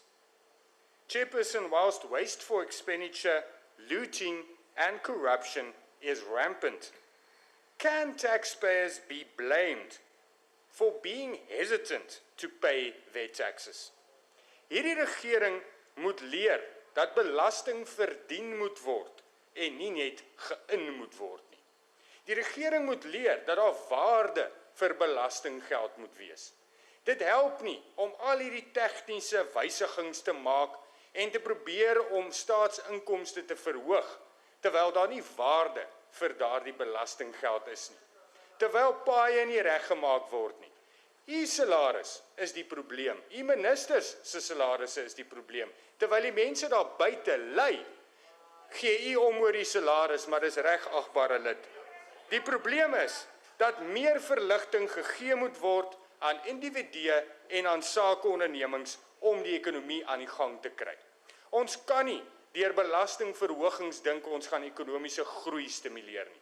Ons moet verligting gee vir die belastingbetaler op die korte duur, sodat daar aan die lange duur ekonomiese groei kan plaasvind. Dis 'n basiese konsep wat die ANC-regering nie wil verstaan nie en nie kan verstaan nie. Ekonomiese groei moet die maatstaf wees. Nie die korttermyn vol van u eie sakke en u kader se sakke met al die korrupte kontrakte en tenders wat u toeken nie. Dit is die probleem in hierdie land. Dink oor die langtermyn, dink aan die toekoms en die toekoms gaan oor ekonomiese groei wat slegs gekry gaan word en behaal gaan word deur om verligting nou te gee en die regte besluite nou te neem. Ek dankie.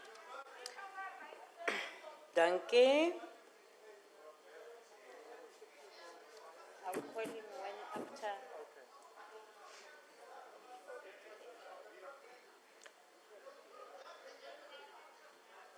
The Honorable Buthelezi, I will call you after the UGM.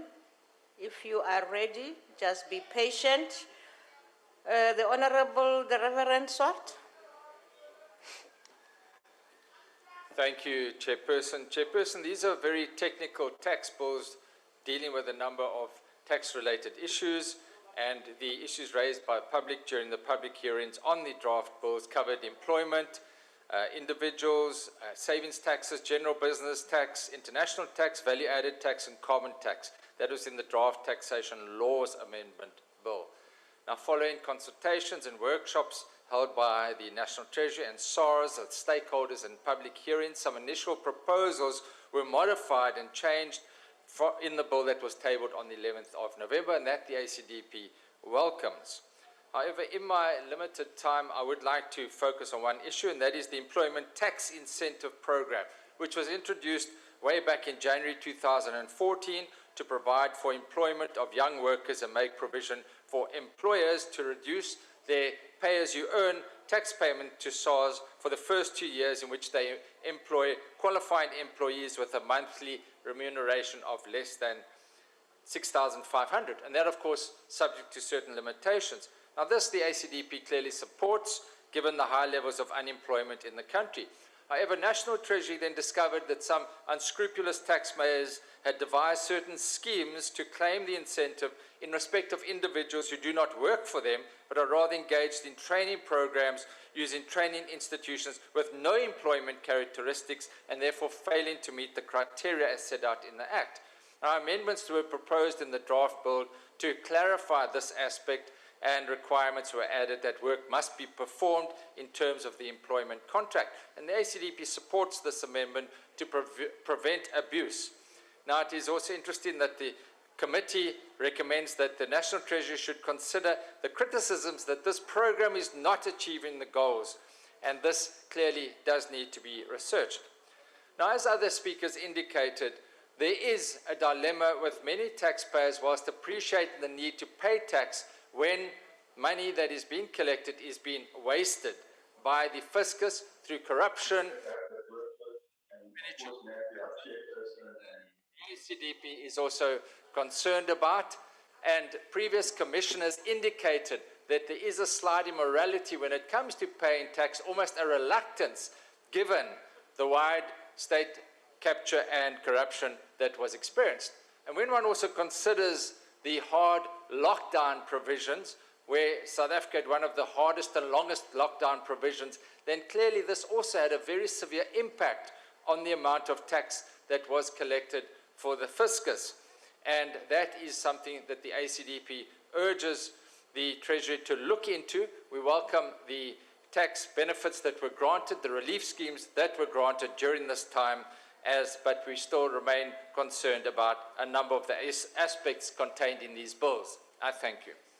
Thank you. Honorable Bahrain. Honorable Bahrain.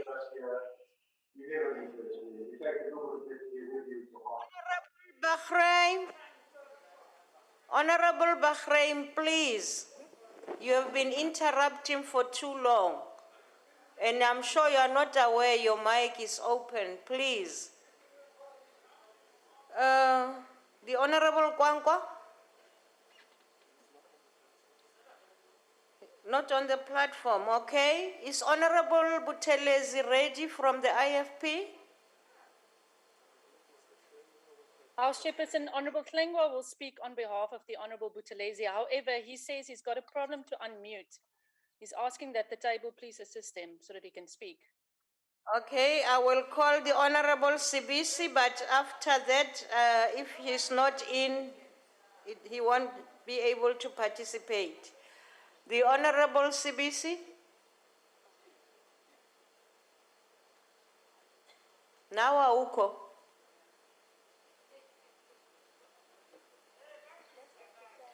Okay, siyadlula ke. Honorable Hlengwa, are you coming all right? Is he there on the platform anyway? Mike?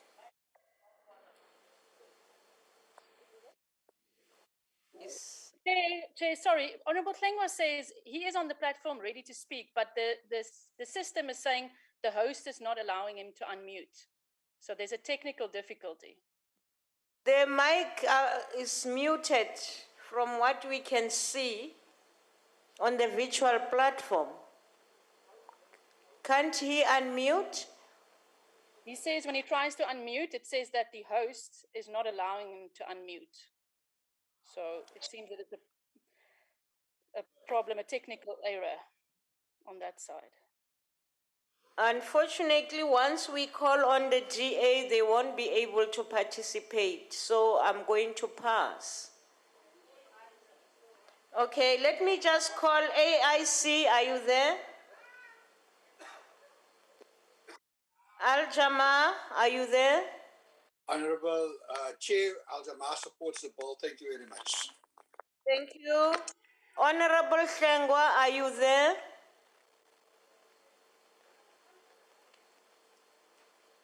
Nee, ons gaan maar aan. Akbar Sarupan. Chairperson, sorry, on a point of order, Honorable Tlengwa is adamant that the problem is on your side and that he's trying to unmute and it still says the host is not allowing him to unmute. Is there anything that can be done? I'm sorry. Yes. Honorable member, the ICT is with us. They are listening, and I believe that if there is a problem, they would inform us, because other people are able to speak from their platform. Okay, Chair, thank you, noted. Thank you. I can't wait. I have to allow the GA to proceed. Thank you. Thank you very much, Madam Chair. Madam Chair, the battery of tax legislation that we're dealing with today needs to be considered in light of the fact that there is no such thing as government money. There's only money from citizens, which the government then takes to fund its operations. Let me repeat this. The state only funds itself with other people's money. And so the state should not treat taxpayers with contempt or callousness. For taxation to maintain social legitimacy, the state has to deliver value for money. It has to have a positive relationship with taxpayers, which is why it's both puzzling and wrong that these bills contain provisions that, when you do a deep assessment of, can be seen as callous to citizens and businesses. Let me start with the first act of callousness in here. Historically, the DA has never opposed the increases in sin taxes as necessary to promote public health. But this year's increases do not take into account the fact that the state itself wrought damage unto jobs in the alcohol and tobacco industry and their upstream and downstream industries with irrational bans. And in these pieces of legislation, the state has not taken any cognizance of the need to assist all industries, but particularly the ones hit by these irrational regulations. And as other members have indicated, it's not just the alcohol and tobacco industries that were affected. The real victims are the packaging companies, the transporters, the glass and beverage can suppliers, the equipment manufacturers and providers, and dozens of others. All these jobs have been affected, and the state in these bills have chosen not to provide any breathing room for economic recovery in these sectors. But you can hardly be surprised at this situation when you consider that some petty authoritarian in government decided that the best way to prevent the spread of the coronavirus was to ban the purchase of rotisserie chicken. We are the only country in the world to have tried that. And surprise, surprise, it did not have any impact on the spread of the virus. But a second show of callousness is that despite rampant economic hardship and record fuel prices that are about to reach 20 Rand a litre if you live inland like I do, the state is increasing the general fuel levy by 15 cents a litre and the road accident fund levy by 11 cents a litre. For citizens, fuel is not a luxury. It's an essential good to get to work, but here the state is being callous and abusive towards the taxpayers with these increases. And Brent crude is currently at around $70 a barrel. When the pandemic ends and it gets back to its peak of $130 a barrel, we are at 30 Rand a litre of fuel. So this is the second act of callousness. We've got one more, a third act of callousness, and that is in the Taxation Administrative Laws Amendment Bill. It further complicates an already complicated set of tax laws, as well as seeks to allow SARS to become even more abusive and punitive towards taxpayers. SARS was once a world-class entity, but has been broken down through the state capture project, and quite frankly, what this country needs now is a simplified system of taxation with easy compliance, not more complications and not more burdensome compliance requirements. So the government can pat itself on the job and tell themselves what a great job they're doing and how great these bills are, but outside of these chambers, the taxpayers are feeling as though they're being treated callously by the state. Tax is one of these critical areas. If the state refuses to provide the necessary space for firms and for households to recover from the economic impact of lockdowns, it will continue to erode the very fragile trust it has with taxpayers. And so for this reason, the reasons of the three callousnesses, the DA rejects these callous bills and will not be voting for them. Thank you very, very much. ICT, please assist me and remove Honorable Bahrain from the platform. Honorable Hlengwa, your hand is up. Are you able to speak to me?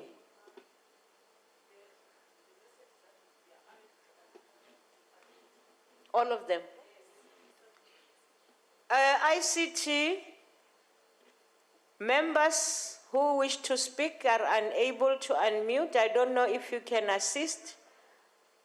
Chairperson, the message that Honorable Hlengwa has got on his side, it says the host is not allowing participants to unmute themselves. But how are you able to speak? I don't know, Chairperson. I'm just conveying the message to you. I'm really not the IT expert here. I'm just conveying the message, Chairperson. Thank you. No, that's not true. We didn't ask for your opinion. Honorable Hlengwa, may I apologize unless if you could give, you should have sent the speech to Honorable van der Merwe, because once I call the ANC, really, I don't think I will be able to allow you again. Mrs. van der Merwe, what do you suggest we do? Chairperson, I don't have the speech currently, so I assume we'll have to, or just give me, well, I can't delay you, so I understand that you have to proceed. I'm sorry, Okay. Chairperson. For today, we will be very patient. I will allow the ANC to speak, but believing that you will have the speech after the ANC, because it's not your fault. No, colleagues, I can't make that discretion here. It's not their fault. Charlie, ithuba ngelakho.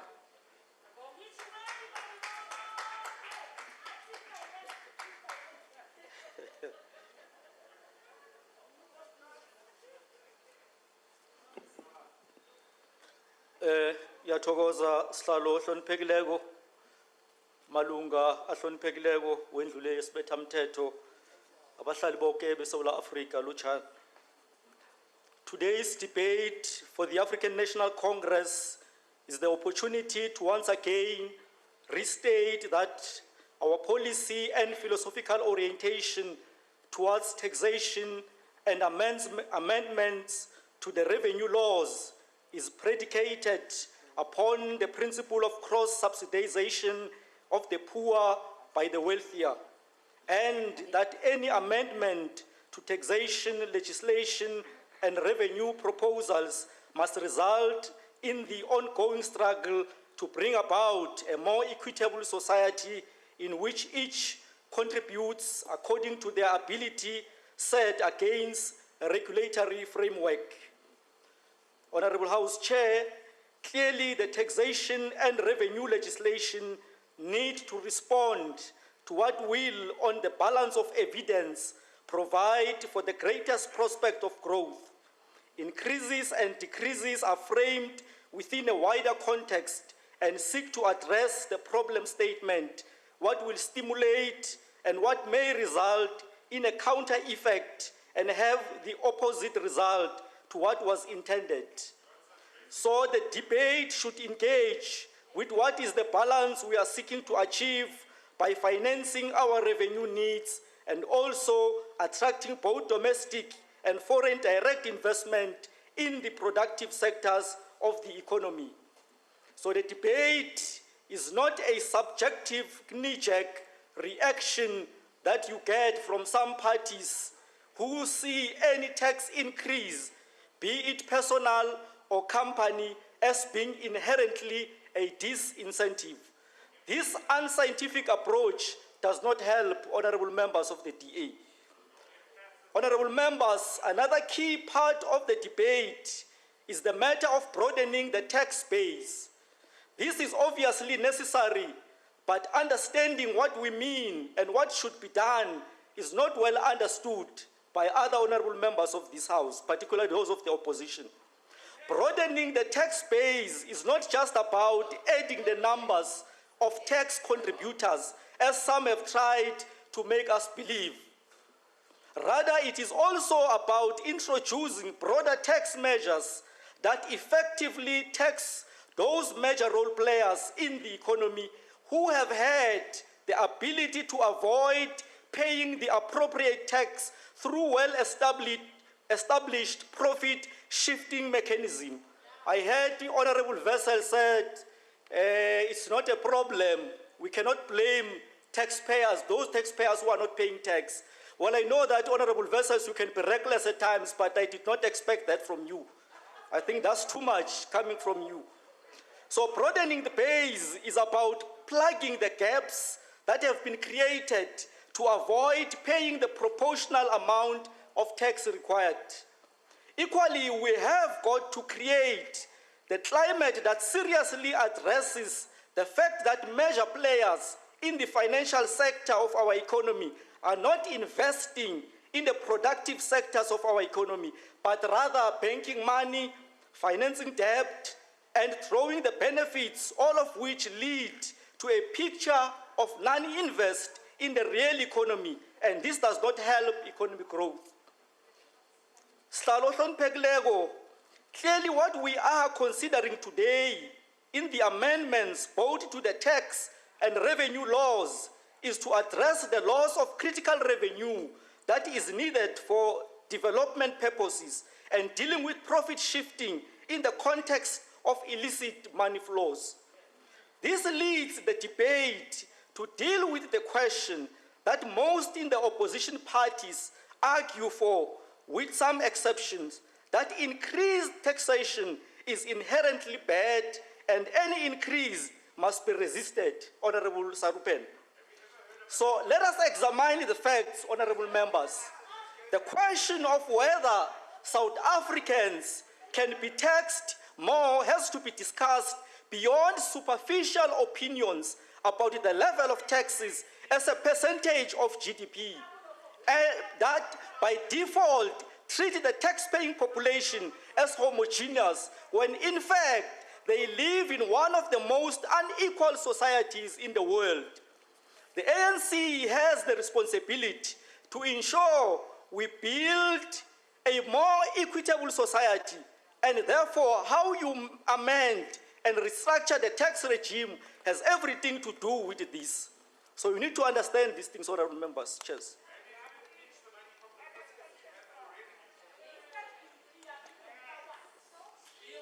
I'm taking you through, members. Please be patient.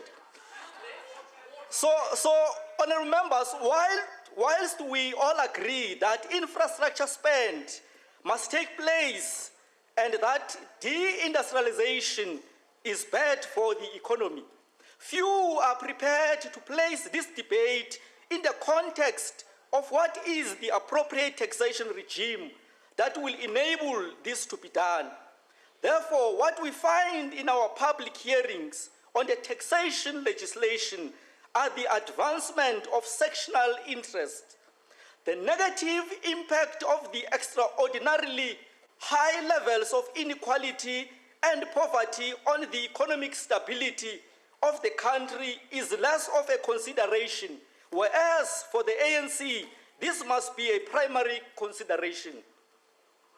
Honorable members, the balance that we seek to achieve affirms that part of the solutions to inequality do lie on moving forward with a progressive taxation system of cross-subsidization and ensure that the greater onus and responsibility lies with the wealthy. Our tax system, therefore, has to focus not only on raising tax revenues, but also regulating and reducing rent-seeking, undue political influencing and lobbying and other behaviors that are recognized as socially destructive.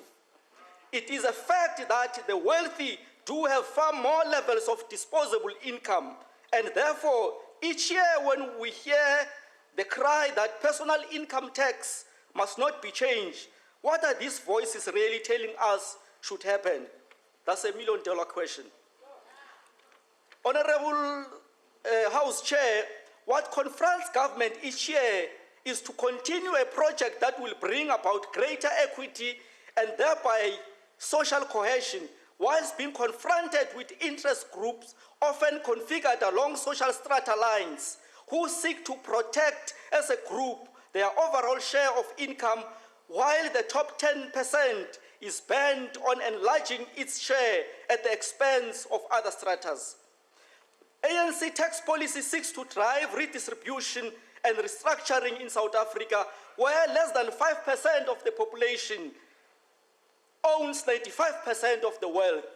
Based upon these facts, there have been many calls for wealth taxes. Honorable House Chair, the ANC support the 2 tax amendment bills and amendment to the revenue law bills. Ngiyathokoza. Siyathokoza. Honorable members, I have seen what is on the screens of those some of those that are on virtual. It really confirms that they are not allowed to unmute. It says participants can't unmute. So, Honorable Hlengwa, have they assisted you now? Are you able to speak? Honorable Chairperson, it's Whip Singh here. Whip, yes, can you proceed? Yes, thank you very much. Thank you very much, Honorable Chairperson, for your indulgence. Honorable Chairperson, the people of this country are well aware of the financial crisis that South Africa is facing. The Finance Minister, by his own admission, warned of the catastrophe that will result if we don't manage the ballooning debt service payments. With the acknowledgement of the looming crisis in South Africa, government intends to find new and creative ways of taxing the people of our country. This approach is not only dangerous for economic investment and growth, but it is done at the same time when government is riddled with corruption. It is pointless to increase the collection of revenue if leakages of money due to corruption have not been addressed. What becomes clear, Chairperson, Honorable Chairperson, is that National Treasury and government seem not to be interested in addressing corruption. Our economy is already under attack due to corruption and mismanagement, yet the burden is simply shifted to the people of our country, especially the poor. In 2018, the minister increased our VAT, which did not only affect the wealthy as much as it was a blow to the poorest people when daily living costs began to rise. This year, government once again dealt an unapologetic blow to all when it eagerly awaited the end of the election campaign to increase the fuel levy. The increase of the price of fuel, together with the 34.9% unemployment rate in South Africa, means that many poor and destitute people will go to bed hungry while the governing party some in the governing party continue to line their pockets. Honorable Chairperson, the IFP has called for an urgent debate of national importance on the increasing fuel prices, and in particular, that portion which relates to the general fuel levy and the road accident fund.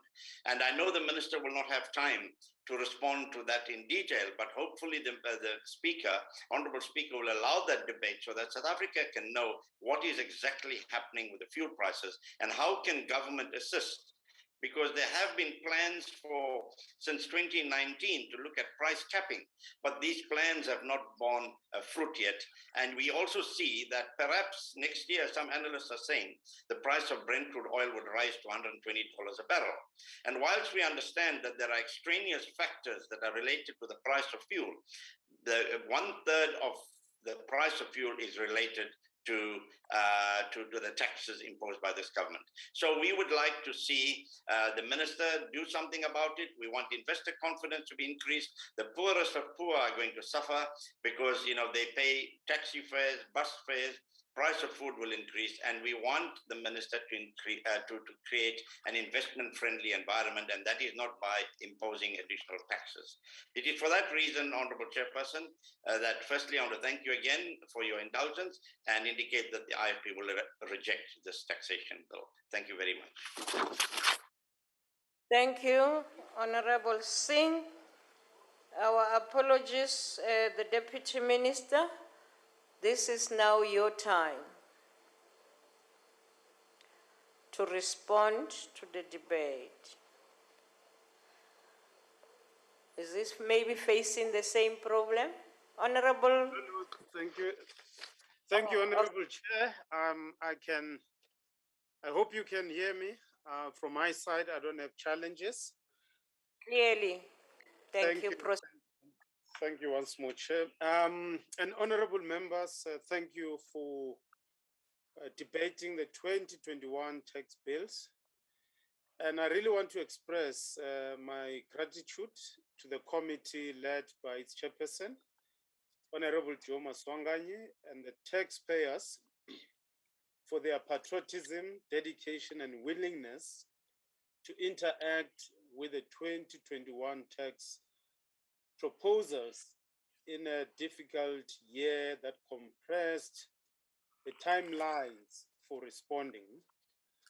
Allowing these tax bills through Parliament is important as they contain proposals to provide personal income tax relief of 2 billion and raise 2 billion in revenue through a higher than inflationary adjustment to excise duties on alcohol and tobacco. Of course, we don't expect the committee to simply accept everything we propose. As the National Treasury, we value public input and rigorous debate as we strive for good tax policy design that is in the interest of all South Africans. This does not mean that some taxpayers may be better off as a result of the tax proposals, while others are worse off. The overall objective is to aim for a tax policy system based on important principles of equity, efficiency, simplicity, certainty, transparency, and revenue sustainability. Honorable members, you'll agree with me that it is a tricky balance, but the various tax instruments in place have an important role to play in instilling one or more of these principles. In respect of this year's tax bills, we have listened to concerns raised by taxpayers, and as a result, we have delayed some of the proposals, such as the corporate tax, to allow for further consultation. Let me say a few words on specific proposals where the most concerns were raised. The Rates and Monetary Amounts and Amendment of Revenue Laws Bill included an inflation-linked increase in medical tax credits.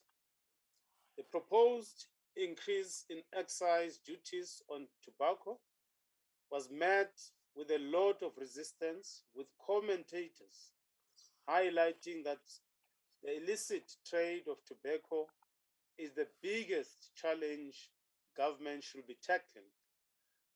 We understand that an increase in the excise duty could mean enhanced profit margins for illicit traders. But I want to emphasize that SARS is doing its best and a lot of work to remove illegal cigarettes from the streets and the system. Furthermore, excise duties are an important tool to help reduce consumption of tobacco and improve health outcomes of our people. With respect to the Taxation Laws and Amendment Bill, the 2021 budget announcement to restructure the corporate income tax system was included. The objective is to enhance the efficiency of the corporate tax system by broadening the tax base and lowering the tax rate. Doing both is important in the current system and in our current environment, as it ensures revenue neutrality, which means it does not reduce government revenue. I think Honorable Skosana has well articulated the logic behind the broadening proposals, which is to strengthen our rules that limit deductions for excessive interest expenses and illicit financial flows. This is an important step to protect our tax base and align our rules with the recommendations from the OECD G20 base erosion and profit shifting project. The second was to restrict the amount of assessed losses businesses can use to reduce the following year's taxable profits. A number of concerns were raised in respect of proposal for collateral lending arrangements and control foreign company rules. The proposals have been amended and their introductions have been delayed. Besides new tax proposal, the bill also included extension and or expansion to two of the temporary COVID measures that were introduced in response to the pandemic in an attempt to ameliorate its effect on the economy.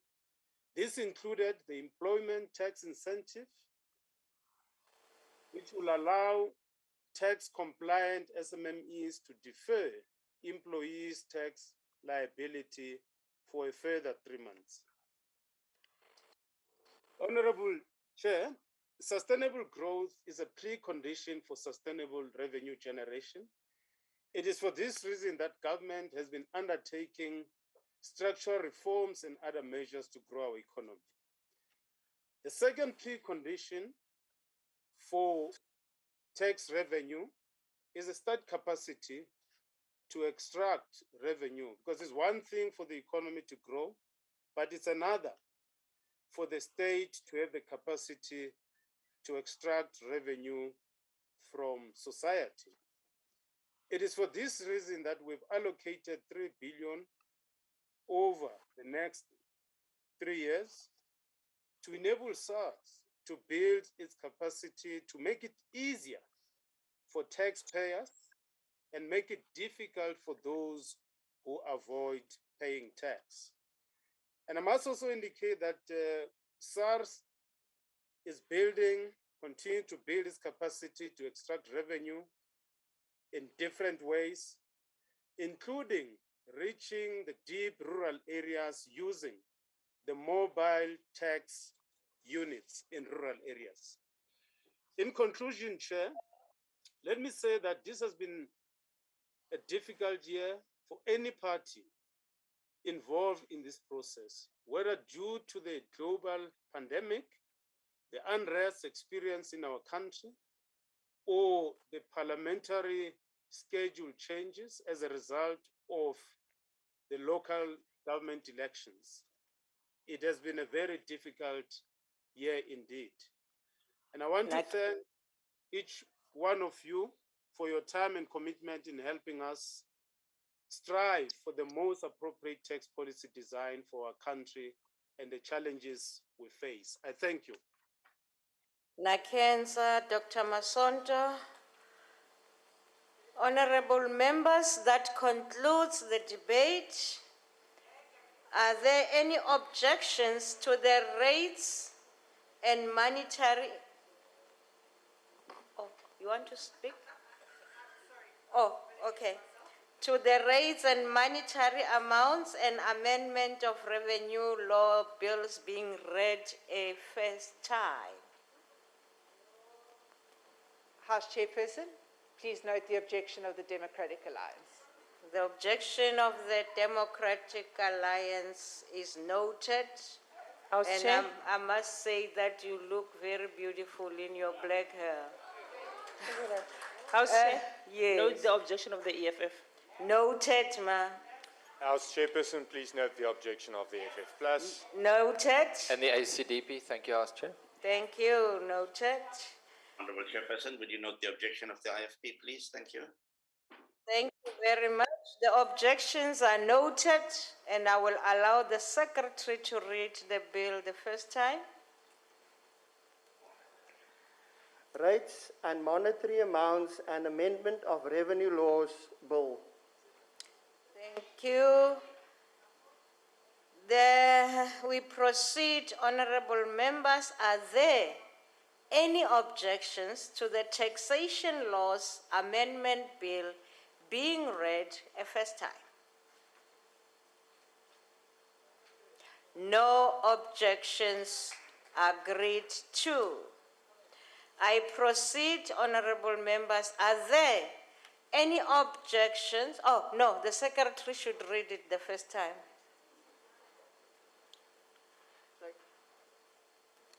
Taxation laws amendment bill. Thank you.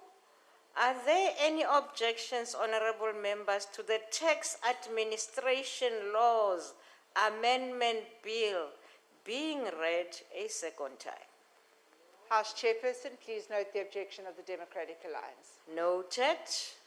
House Chairperson, please note the objection of the EFF. Noted. And the EFF Plus. Noted. And the IFP, Chairperson. And the ACDP, thank you. Thank you.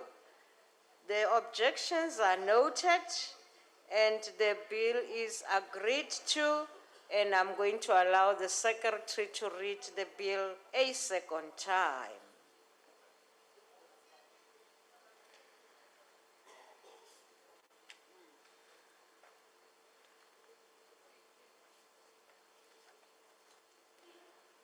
Tax administration laws amendment bill. Thank you very much, Secretariat. The bill will be sent to the National Council of Provinces for concurrence. We now allow the Secretary to read the 27th order.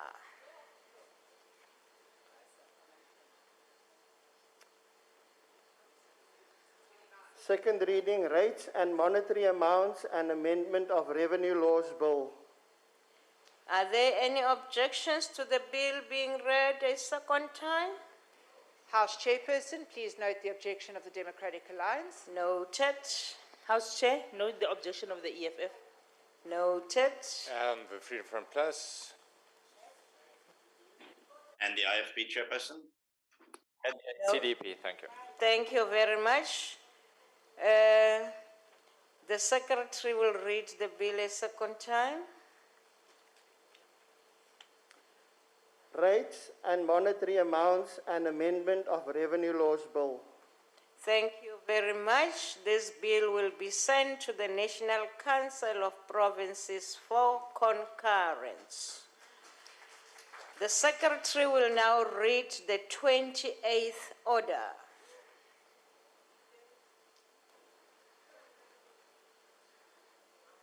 Second reading, Taxation Laws Amendment Bill. Thank you. Are there any objections to the bill being read a second time? House Chairperson, please note the objection of the Democratic Alliance. Noted. House Chair, please note the objection of the EFF. Noted. We are being abused here, Chair. Don't worry. En die beswaar van die Vryheidsfront Plus. Noted. The ACDP, thank you. Thank you. And the IFP Chairperson. Good. I was waiting for you, IFP. Yes. Thank No, those in the House went before me. I gave them precedence, Chairperson. Thank you. Thank you very much. With noting the objections, the Secretary will read the bill a second time.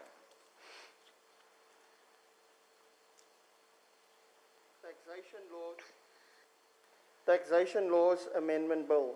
Thank you very much. The bill will be sent to the National Council of Provinces for concurrence. The Secretary will now read the 29th order.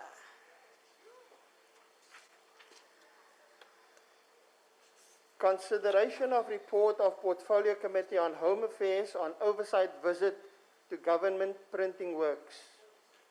Tatani Chavani, please introduce the report.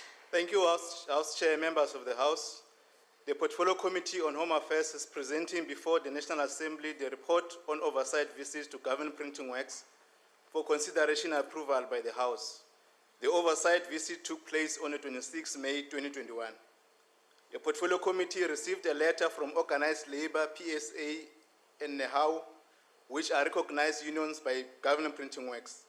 This letter was also sent to government entities, including the Office of the President, that an investigation should be instituted against the executive management of government printing works for maladministration and elements of corruption. The committee deliberated on the content of the correspondence on the 11th of May 2021 and resolved to conduct an oversight visit on the 26th May 2021 as highlighted earlier.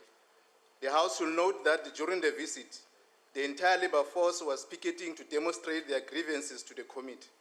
House Chair, the purpose of the visit by the committee was to establish issues raised by the organized labor, which include allegations that the executive management paid themselves large amount of money as COVID allowances disguising as leave credit, security guards not having uniform, system failures and loss of financial data, the toxic relationship between organized labor and management, which impact negatively on the performance of staff component.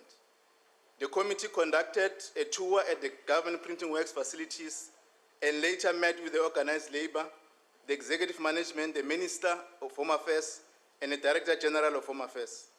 During the tour, House Chair, the committee also observed that the staff working at a controlled cold environment does not have personal protective equipment and uniform. The committee deliberated with all stakeholders and outlined timelines to the Minister on areas which require short and long term for implementation. With regard to the allegation of leave payment, the committee was satisfied with the executive management explanation, which contrary to the allegation laid by the organized labor. With regard to security guard uniform and protective equipment of workers at controlled cold environment, the committee agreed with organized labor's concerns and resolved that management must procure these services. We can report today that labor force located at security and controlled cold environment site have uniform and protective equipment. House Chairperson, the committee urged the government printing works executive and labor to earnestly work towards improving their working relationship to ensure conducive work environment within the recognized labor framework. We can report today that the improvement of working relationship between the labor has been observed. Government printing works is one of the entities that we must guard and collectively continue to strengthen its capacity through our legislative tools to improve its governance. However, the committee is concerned about its financial challenges, particularly on the outcome of the Auditor General's report. the committee has directed the Minister to pay more attention on the recommendation of the AG, and where wrongdoing has been identified, effective consequence management must be implemented against anyone who committed act of malfeasance. We welcome the Minister's intervention of appointing the task team, which include the Law Enforcement Agency, to investigate the loss of financial data which contributed negatively to the financial position of Government Printing Works. Subsequent to oversight visit, it must be noted, House Chair, that the Government Printing Works has made progress in implementing the recommendation of the Portfolio Committee. I request that this House accept this report. Thank you very much. Thank you. There's been a request for declarations. I will allow the GA.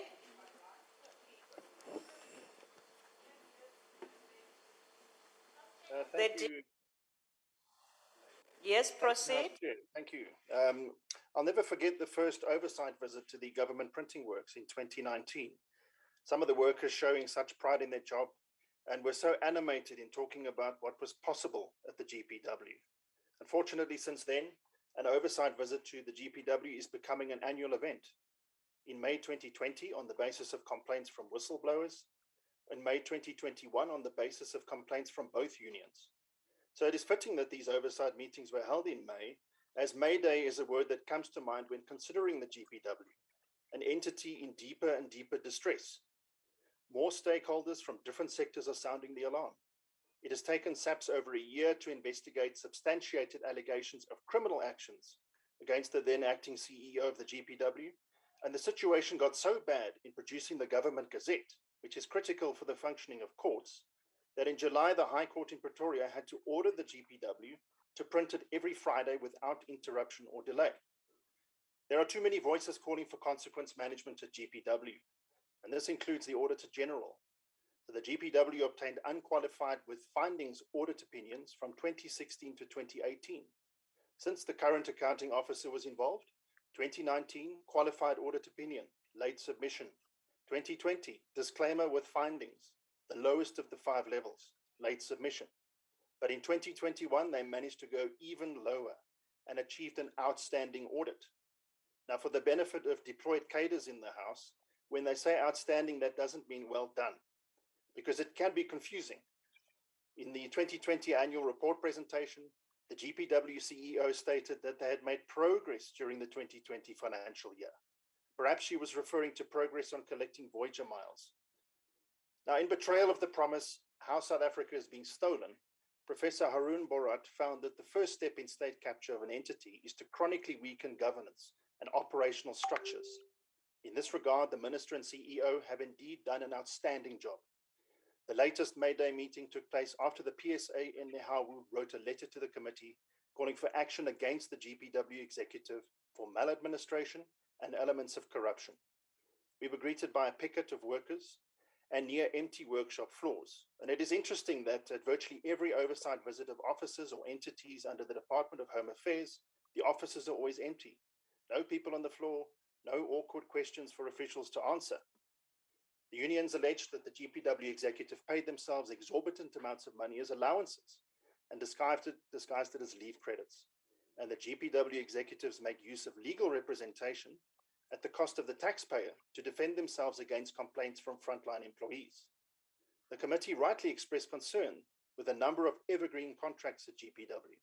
These are contracts that automatically renew on or after the expiry date and in perpetuity, bypassing the regular tender process.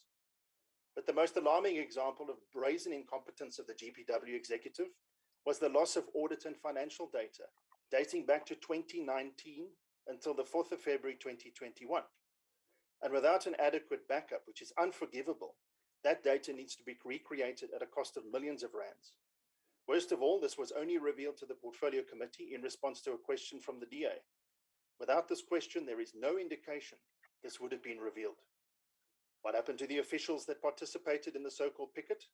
They were issued with contemplation letters to discipline the officials who participated. And what happened to the accounting officer, the acting CEO? Did the acting CEO undergo a disciplinary? Did the Minister of Home Affairs, Dr. Armscor, rush in and suspend the acting CEO pending an investigation? Did he put the entity under administration? No. After all of this, he lowers the qualification requirements for the position and appoints the acting CEO full-time. This, ladies and gentlemen, is the new inequality in South Africa, involving ever-enriched ANC insiders and ever-impoverished outsiders. And people are tired of it. But the good news for the dedicated workers at GPW and throughout the rest of South Africa is that 2024 is around the corner. And we have seen that South Africans are rejecting the corruption and maladministration of the ANC as we do. In a DA open opportunity society for all, workers and service providers will be given fair access to opportunity, not just the connected few. Minister, it's time to get up off the couch and take decisive action to save the GPW from collapse. Thank you, House Chair. Thank you. The EFF. Thanks, House Chairperson.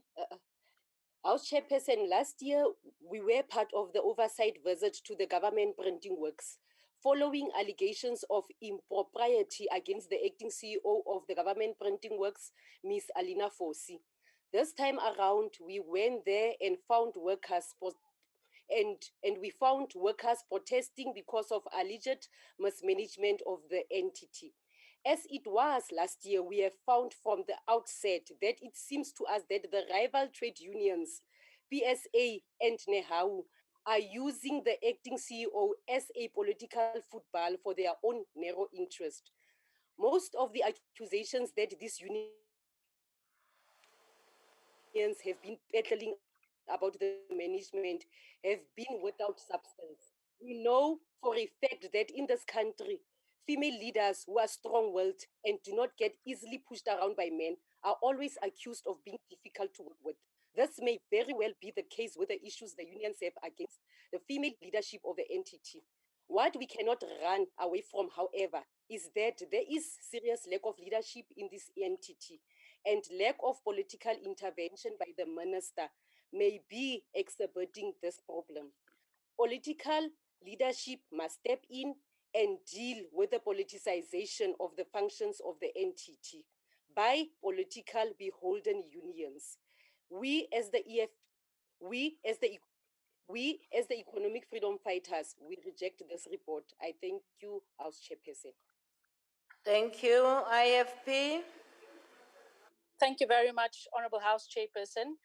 The Government Printing Works is the custodian of a host of government publications, including tender bulletins, exam papers, passports, and legal notices. It therefore performs a critical function in distributing information efficiently. This entity was once a shining example of competence, but has recently been plagued by allegations of maladministration and corruption since the appointment of a new CEO.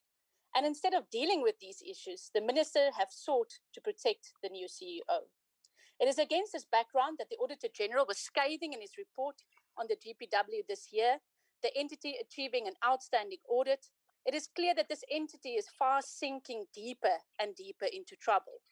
To make matters worse, the GPW also suffered a critical loss of data recently after its systems crashed, which brought the entity to its knees and also pointed once more to the fact that all is not well at the GPW. The situation worsened in July this year when the High Court in Pretoria had to compel the entity to continue publishing legal gazettes without delay, as these delays were seriously compromising the work of many legal professionals. The committee's oversight visit, which this report deals with today, was largely driven by allegations that the executive management of the GPW was guilty of running the place in an unethical and unprofessional manner.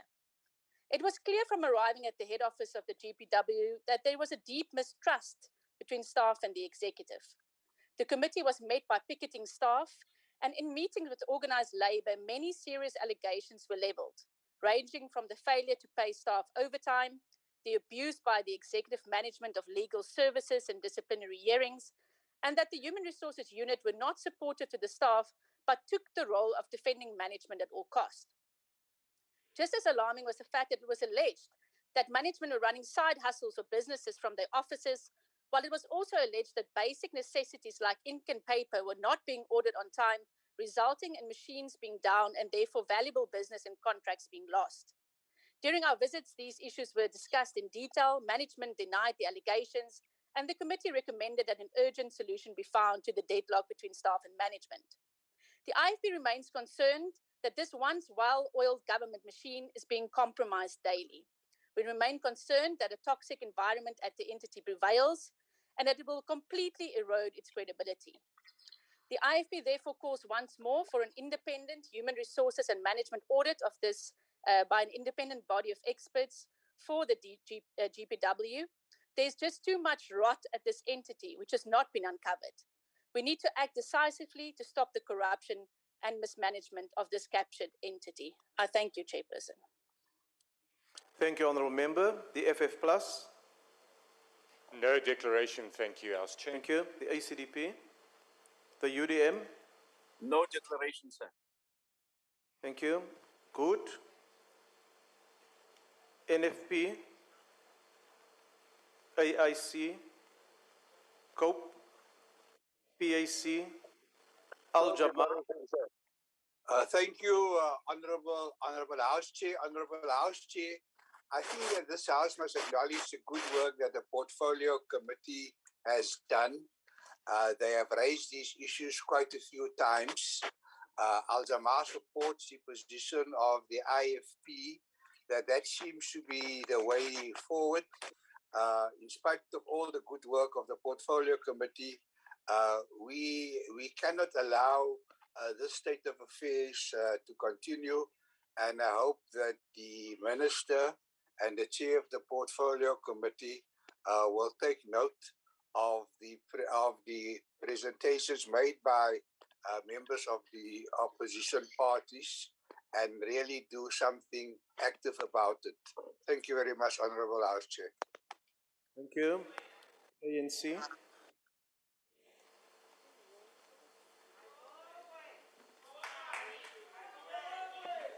Thank you very much, Honorable Chair, compatriots, and members of the House. Chairperson, allow me, as I join the compatriots and the world in large, to commemorate the 16 days of activism of no violence against women and children. And allow me also to take an extract from the Women's Charter 1994, as I quote, "At the heart of a woman's marginalization is the patriarchal order that confines women to the domestic arena and reserves for men arena when political power and authority resides. Conventionally, democracy and human rights have been defined and interpreted in terms of men's experience. Society has organized and its institutions structured as a primary benefit of men," as I close quote. National Chair, as the National Assembly, House Chair, as the National Assembly, we have a constitutional duty, as outlined in Section 55, subsection 2B, Roman figure 1 and 2 of the Constitution, to maintain oversight over the national executive and any organ of the state. Government Printing Works is a critical independent revenue-generating entity which is responsible for printing security documents such as passports and smart IDs, as well as printing services for various government departments at provincial and national level. In line with this constitutional duty, the Portfolio Committee conducted an oversight visit at the head office of the Government Printing Works in Gauteng. The oversight visit was as a result of the Portfolio Committee receiving a letter from the PSA and the National Education, Health and Allied Work Union, NEHAU.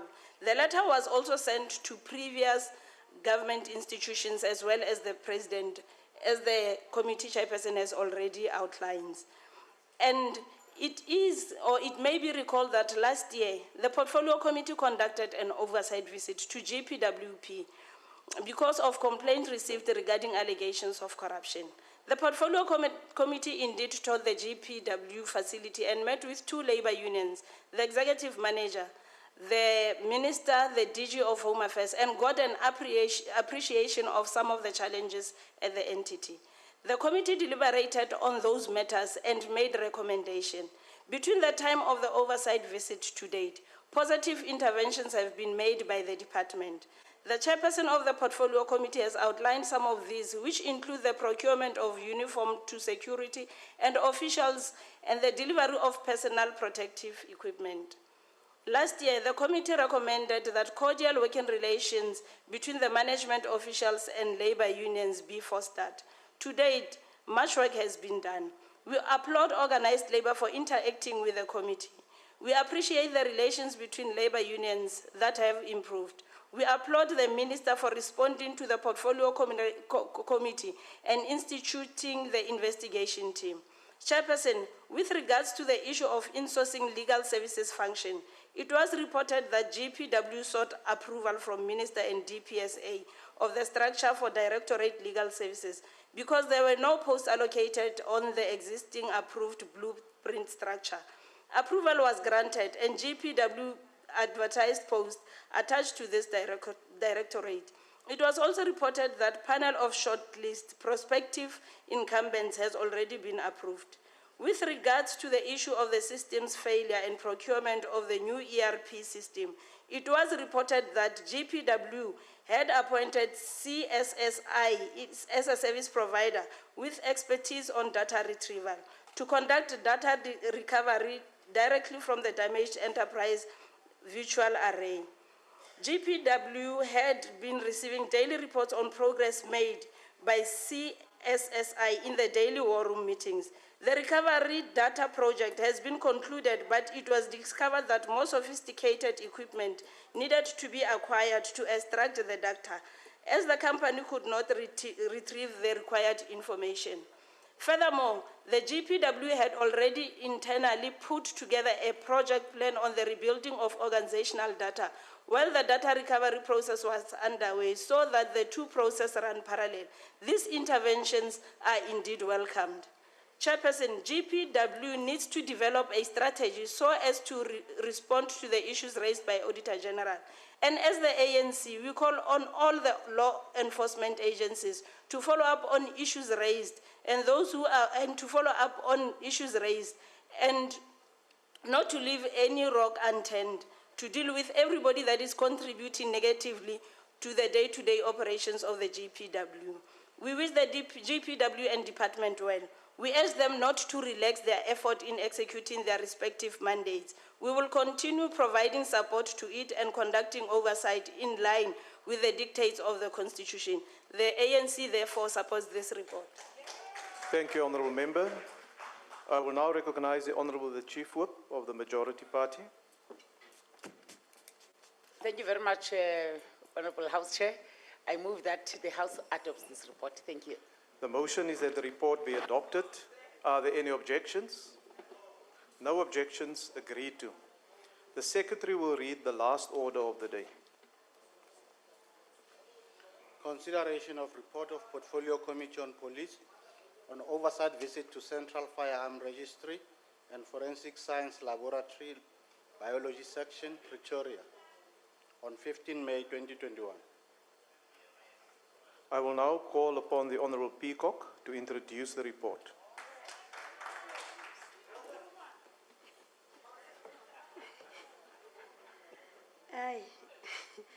Honourable House Chair, honourable members of the House, it is my pleasure to introduce the report of the Portfolio Committee on Police on its oversight visit conducted in May to the Central Firearm Registry and Forensic Science Laboratory in Pretoria. Honourable Speaker, what we saw at the Veritas building housing the Central Firearm Registry was shocking beyond belief. And that is putting it mildly.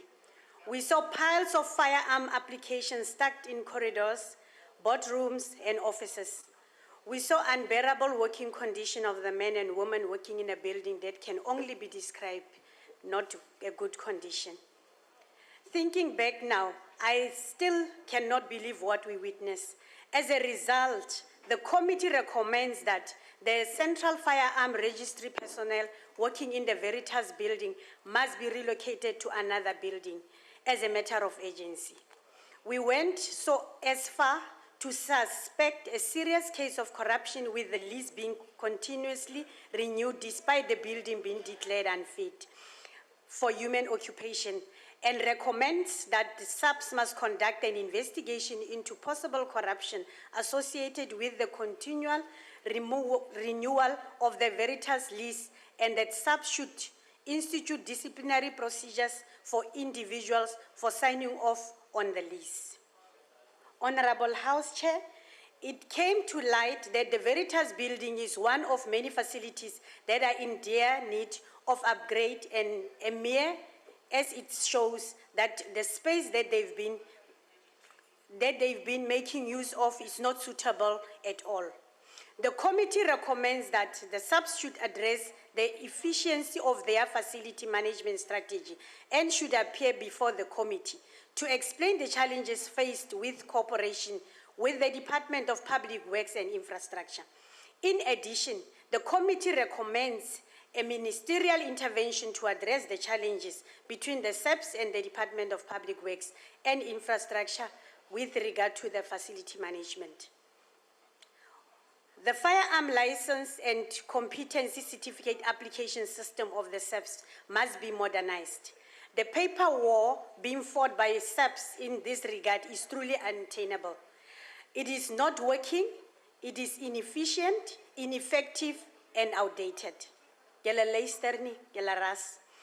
are in the fourth industrial revolution, yet SAPS is stuck in the previous revolution, maybe in the second.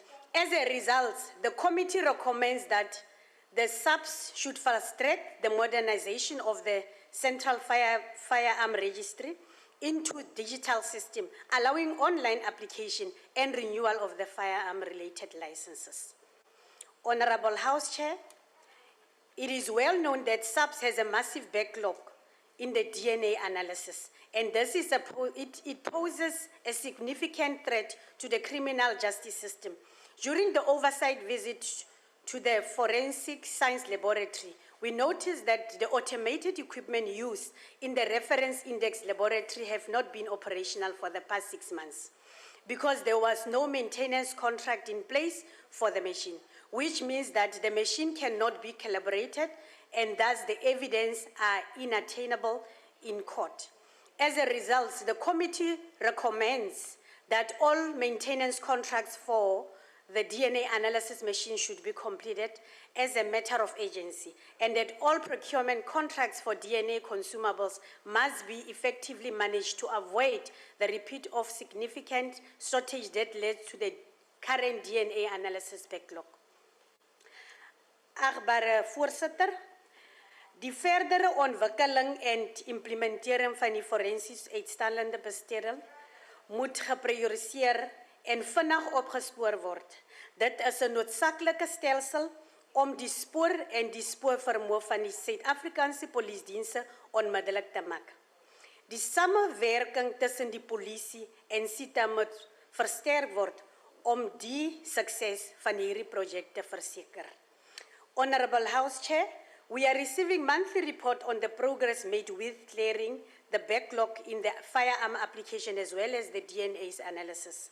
We are monitoring it closely and we are committed to resolve these issues. We are pleased that significant strides have already been made to address these challenges, and we encourage the department and the minister to build on these successes and to lead us forward. Honorable House Chair, I thank you. Thank you, Honourable Member. I will now recognize political parties wishing to make a declaration, the opportunity to do so.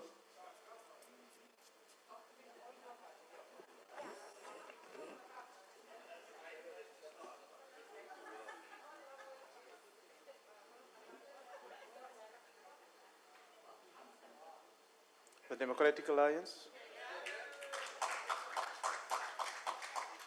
Thank you very much, House Chairperson. On the 15th of May, the Portfolio Committee on Police conducted an oversight visit to the Central Firearms Registry and the National Forensic Science Laboratory to see for ourselves what a state they were in.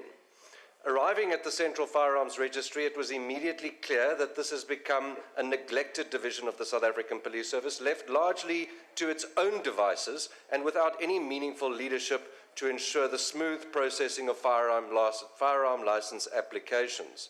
The building which houses the CFR has been declared unsafe, yet the lease is consistently renewed by the Department of Public Works in what is no doubt a shady deal reminiscent of the Rue Shabangu days. SAPS has been crying out for years to be moved to a more suitable building, yet they remain captured in a wholly unsuitable and dysfunctional work environment. The lack of basic management or adherence to any coherent administrative process was evident in every corridor and every room, with papers piled high, up more than 6 feet in some instances. In one room, piles of applications for competency certificates formed a labyrinth with no apparent beginning and no end. The amnesty applications in another room, piled up high by province, demonstrated the enormity of the task before the CFR and highlighted the complete inefficiency of the process which administers the regulation of firearms in South Africa. When asked how they process the amnesty applications, the response was that they simply take the applications from the top of the 6-foot-high pile and work from top to bottom. So this means that if your application was one of the first to arrive, it's likely to be at the very bottom and will likely be one of the last to be processed. The CFR has become infested with corruption, and from our visit it was clear to see how basic safeguards to prevent corruption are simply non-existent. We know of the infamous Colonel Prinsloo, who was arrested on corruption charges in the trade of illegal firearms, who used his knowledge of the central firearms system to loot and steal and distribute illegal firearms to the ganglands in the Western Cape.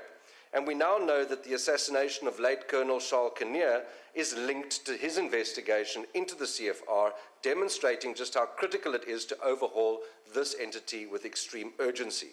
The scourge of illegal firearms on our streets is a direct result of the failure of the Central Firearms Registry and the SAPS in general to regulate firearms in the country and to prevent corruption. The next step, last week the Portfolio Committee on Police agreed to postpone the Firearms Control Amendment Bill, and this must be welcomed. The next step must be for the Minister to withdraw the bill entirely so that he can give his undivided attention to the real problem with firearm regulation in South Africa, the Central Firearms Registry. Later on the very same day, during the committee's visit to the National Forensic Science Laboratory, I was simply blown away by the professional and modern working environment and the highly skilled scientists who are performing the critical task of ultimately ensuring that violent criminals face the full might of the law. Meeting these hard-working scientists made the situation regarding the DNA backlog even more heartbreaking. The system should be supporting the skills and talent of our best and brightest, yet it is failing them. SAP's Forensics Division has for years been a rudderless, leaderless entity which has failed to maintain the consistent procurement of critical consumables to analyze DNA samples and even to keep critical contracts in place to maintain highly sensitive equipment. The first sign that things were going wrong was in a SAPS quarterly report presented to the committee in 2019, which indicated that the SAPS capability to finalize DNA case exhibits had almost collapsed. In quarter one of that financial year, SAPS was finalizing over 90% of DNA case exhibits within the targeted 90-day period. By quarter two, it had dropped to 74%, and by quarter three, it had all but collapsed with only 19% of DNA case exhibits being finalized against a requirement of 80% within 90 days. Now, this is where the backlog started to accumulate, and this is when the bright red flag was raised with the Minister of Police. We are now 2 years down the line, and we are still facing an unacceptable backlog in DNA case exhibits. The forensic science laboratories have still not implemented the shift system, and they are not working 24/7 as agreed to. The nearly 3-year-long vacancy for head of biology section has still not been filled, and no overtime has been given to biology section in November. I welcome the fact that most contracts for consumables and the maintenance of equipment after a very, very long and protracted battle by the committee have finally been put in place. The situation is starting to turn around, but the battle is far from won. I further welcome the committee's successful efforts to fight the Minister to bring the DNA Amendment Bill to Parliament, and I look forward to dealing with that bill with the committee to ensure that we never ever have to look back on the failures of the SAPS Forensics Division ever again. The DA supports this bill. Thank you, Honourable Member. The EFF.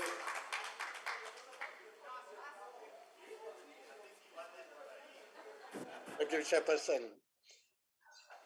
Chairperson, South Africa has an abnormal high murder rate, one of the highest in the world for a country not at war.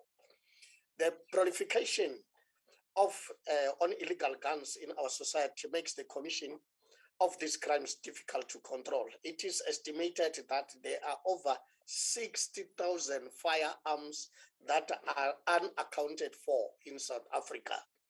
These firearms are the cause of much pain in society, and we need to put this to an end. Taking into account our policing record, one of the most effective ways of dealing with gun violence is to remove these floating guns from the society. The Central Firearms Registry is a huge mess with no proper management and little consequences for those who have neglected to do their jobs. The same is true for the Forensic Laboratory Services, which is currently dealing with huge backlogs on DNA samples. This has compromised the ability of the police and the NPA to successfully prosecute cases of rape, murder, and burglaries. That the forensic laboratory has been allowed to deteriorate to this level is an indictment to the kind of leadership we have at the SAPS. The institution is directionless, without any vision and no plan for fighting crime in the country. We condemn the incompetence of these institutions and the inability of Mr. Kele to stop the rot at the SAPS. We therefore reject these reports. Thank you, Chair. Thank you, Honourable Member. The IFP. Thank you, Honourable Chairperson. The oversight visit to the Central Firearm Registry and Forensic Science Laboratory Biology section reflects on the failure of the criminal justice system across the entire country. Honourable Chairperson, the IFP has spoken against the backlog of the CFR in the past. Our recommendations to the matter are echoed in today's report. We advocated for the modernization of the firearm licensing application system. In light of the application backlog reported earlier this year at the CFR, we are saddened by the lack of progress in addressing the matter to date.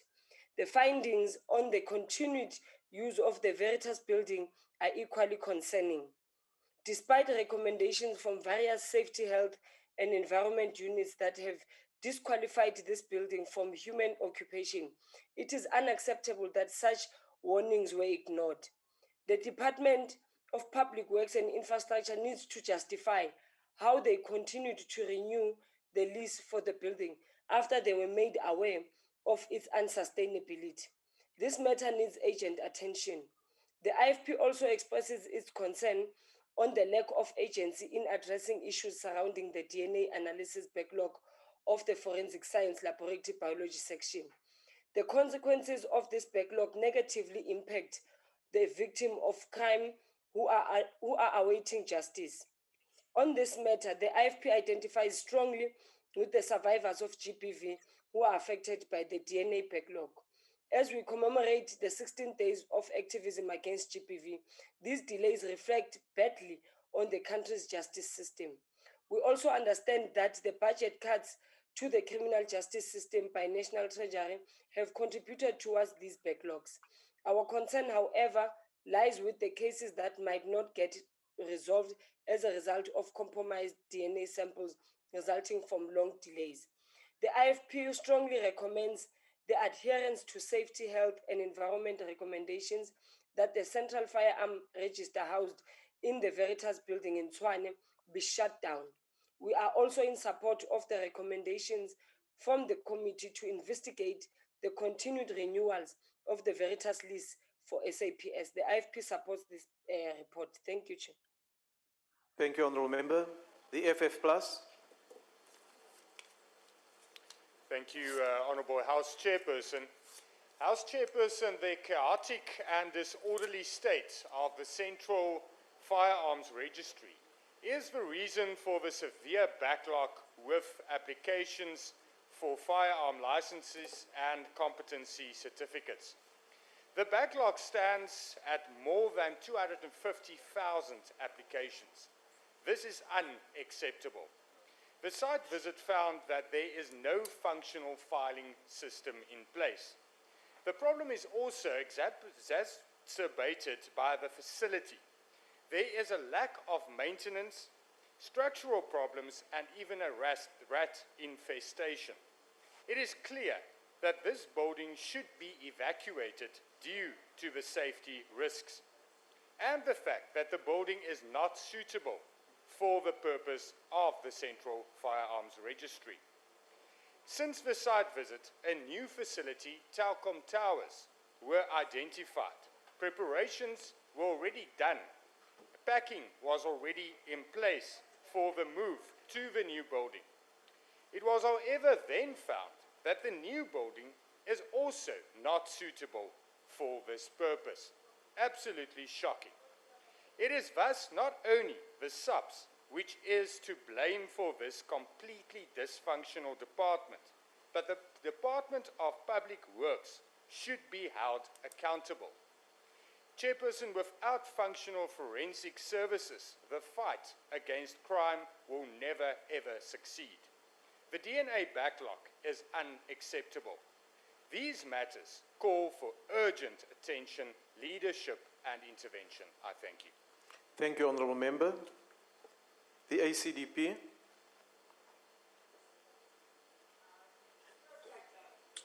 Thank you, Honourable House Chair. The committee's report highlights several challenges relating to the Central Firearm Registry and the Forensic Science Laboratory Biology section. The ACDP notes with alarm and dismay that despite several interventions, including a 2010 ministerial task team and turnaround strategy, the challenges identified with the CFR remain unchanged. The findings included in the committee's report reflect a state of affairs that inhibit and postpone, if not deny altogether, the right of South Africans to self-defense and the exercise of justice in an already increasingly lawless society. The ACDP supports the recommendations made in this report. However, we would also like to encourage the committee with its work and to ask that these oversight visits be conducted on a regular basis. Furthermore, although the ACDP recognizes and agrees with the need for urgent action to be taken on the very task building, we do not agree that SAPS should develop a similar structure to that of the Defence Works Formation. Investigations, reports, and the lived reality on South African streets suggest that SAPS is in a mess. This organization, which has an integral role to play in South Africa's safety and security, should therefore focus on renewing and stabilizing its core mandate, which is to serve and protect South African citizens against crime. This is the objective that SAP's leadership ought to pursue, rather than looking to add a function to its structures that, in the view of the ACDP, should be outsourced to competitors operating in a free market. As a country, we should be aiming to create an ethically grounded and dignified free market that cooperates with an ethically grounded government. We need to aim for the scaling down of our presently bloated and, in many instances, incompetent and corrupt government institutions that have come to serve as unaccountable enclaves for cadre deployment. In any event, the Accounting and Committee's report, the solution to working in a building that has been disqualified for human occupation has already been found. The SAPS noted that they were meant to relocate to the Telkom Towers, but this has not been realized. The ACDP agrees, therefore, with the recommendation in the report that an investigation into corruption must be undertaken and that disciplinary action should be taken against those who persist in the renewal of the Veritas building lease. The ACDP agrees with calls to urgently digitize the services conducted at the Central Firearm Registry and look forward to receiving news of what became of the tender process that looked to finding a suitable service provider and that closed at the end of May this year. Something not highlighted in the report and which the ACDP is concerned about is the budget allocation of 30 million per year to the CFR. Given the other numbers detailed in the report, we request as the ACDP further investigation into the budget allocated to the CFR in the light of its staffing and its outputs. the DNA analysis backlog at the Forensic Science Laboratory Biology section, as is the case with other challenges cited in this report, is simply unacceptable. Thank you, Honorable House Chair. Quiet. Good. The NFP, the AIC, COPE, PAC, Al-Jama. Thank you very much, Honorable House Chair. Honorable House Chair, I would like to congratulate the ANC for presenting a comprehensive report and not defending or holding anything back. This is the kind of honest reports that Parliament needs, because after listening to the report, it is clear that Parliament has failed the people of South Africa, that Parliament has failed women, that Parliament has failed the many crimes that are not being properly investigated because of not proper oversight over the last 1 or 2 parliaments. It is Parliament must therefore hang its head in shame that it has allowed the state of affairs to continue. Al-Jama must support this report because it's honest. I cannot understand why any party would want to reject this report. Thank you very much, Honorable House Chair. The ANC.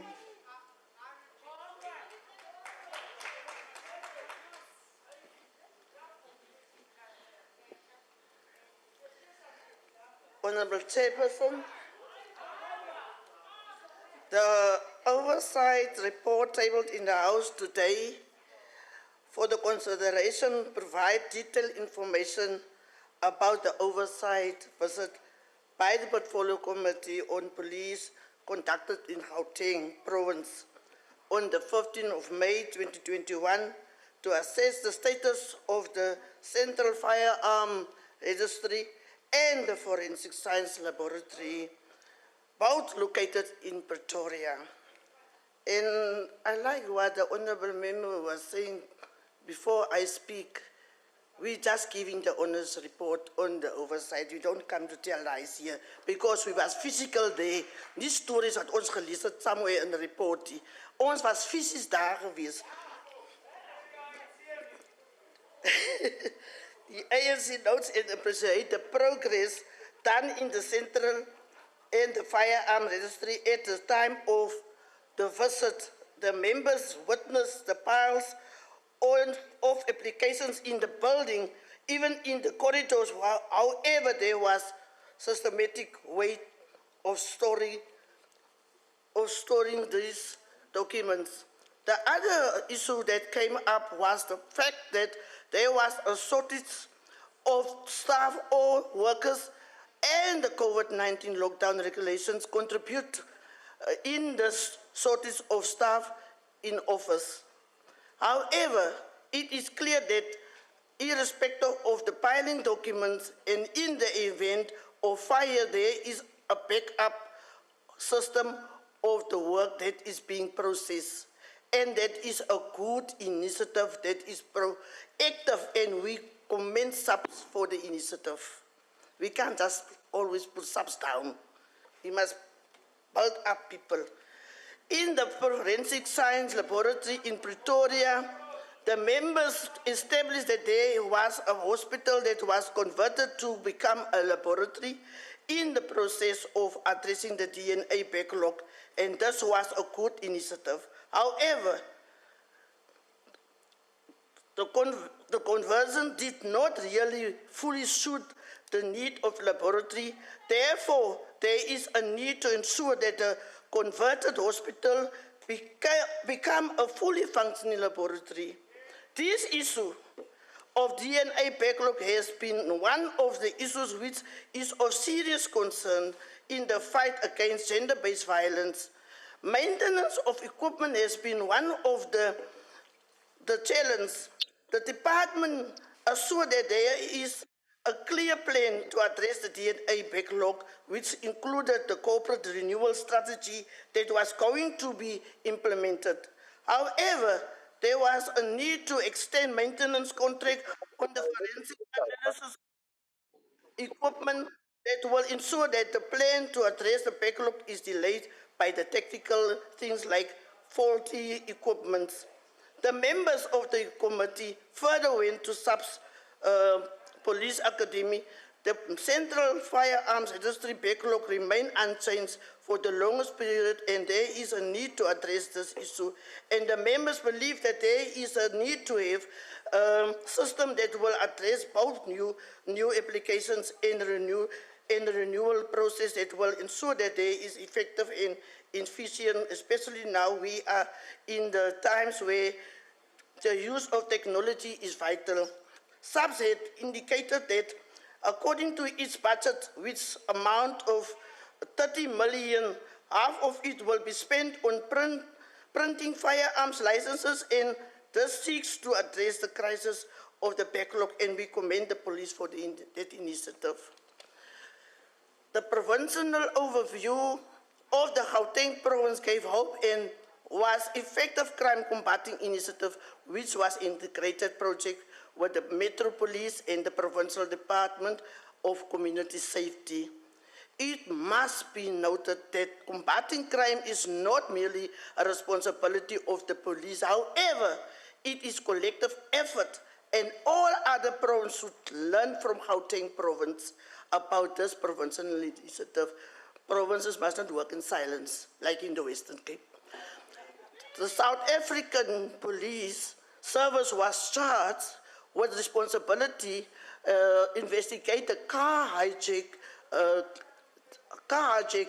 that are increasing organized crimes and all other criminal activities that happen in the province. The Portfolio Committee further made recommendations on a number of issues and how they could be best improved and what need to be done at different levels.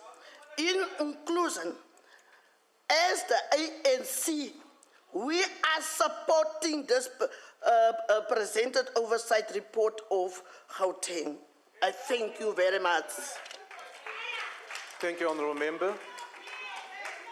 Order, order, Honourable Members. Order, Honourable Members. You argue now about something that all of you agree on. I now recognize the Honourable Chief Whip of the Majority Party. Fire! Fire! Thank you very much, Honourable House Chair. Fire! I move that the report be adopted. The motion is order. Honourable Member, contain yourself. The order, Honourable Members. The motion is that the report be adopted. Are there any objections? There's no objections. The report is thus agreed to and the House is adjourned.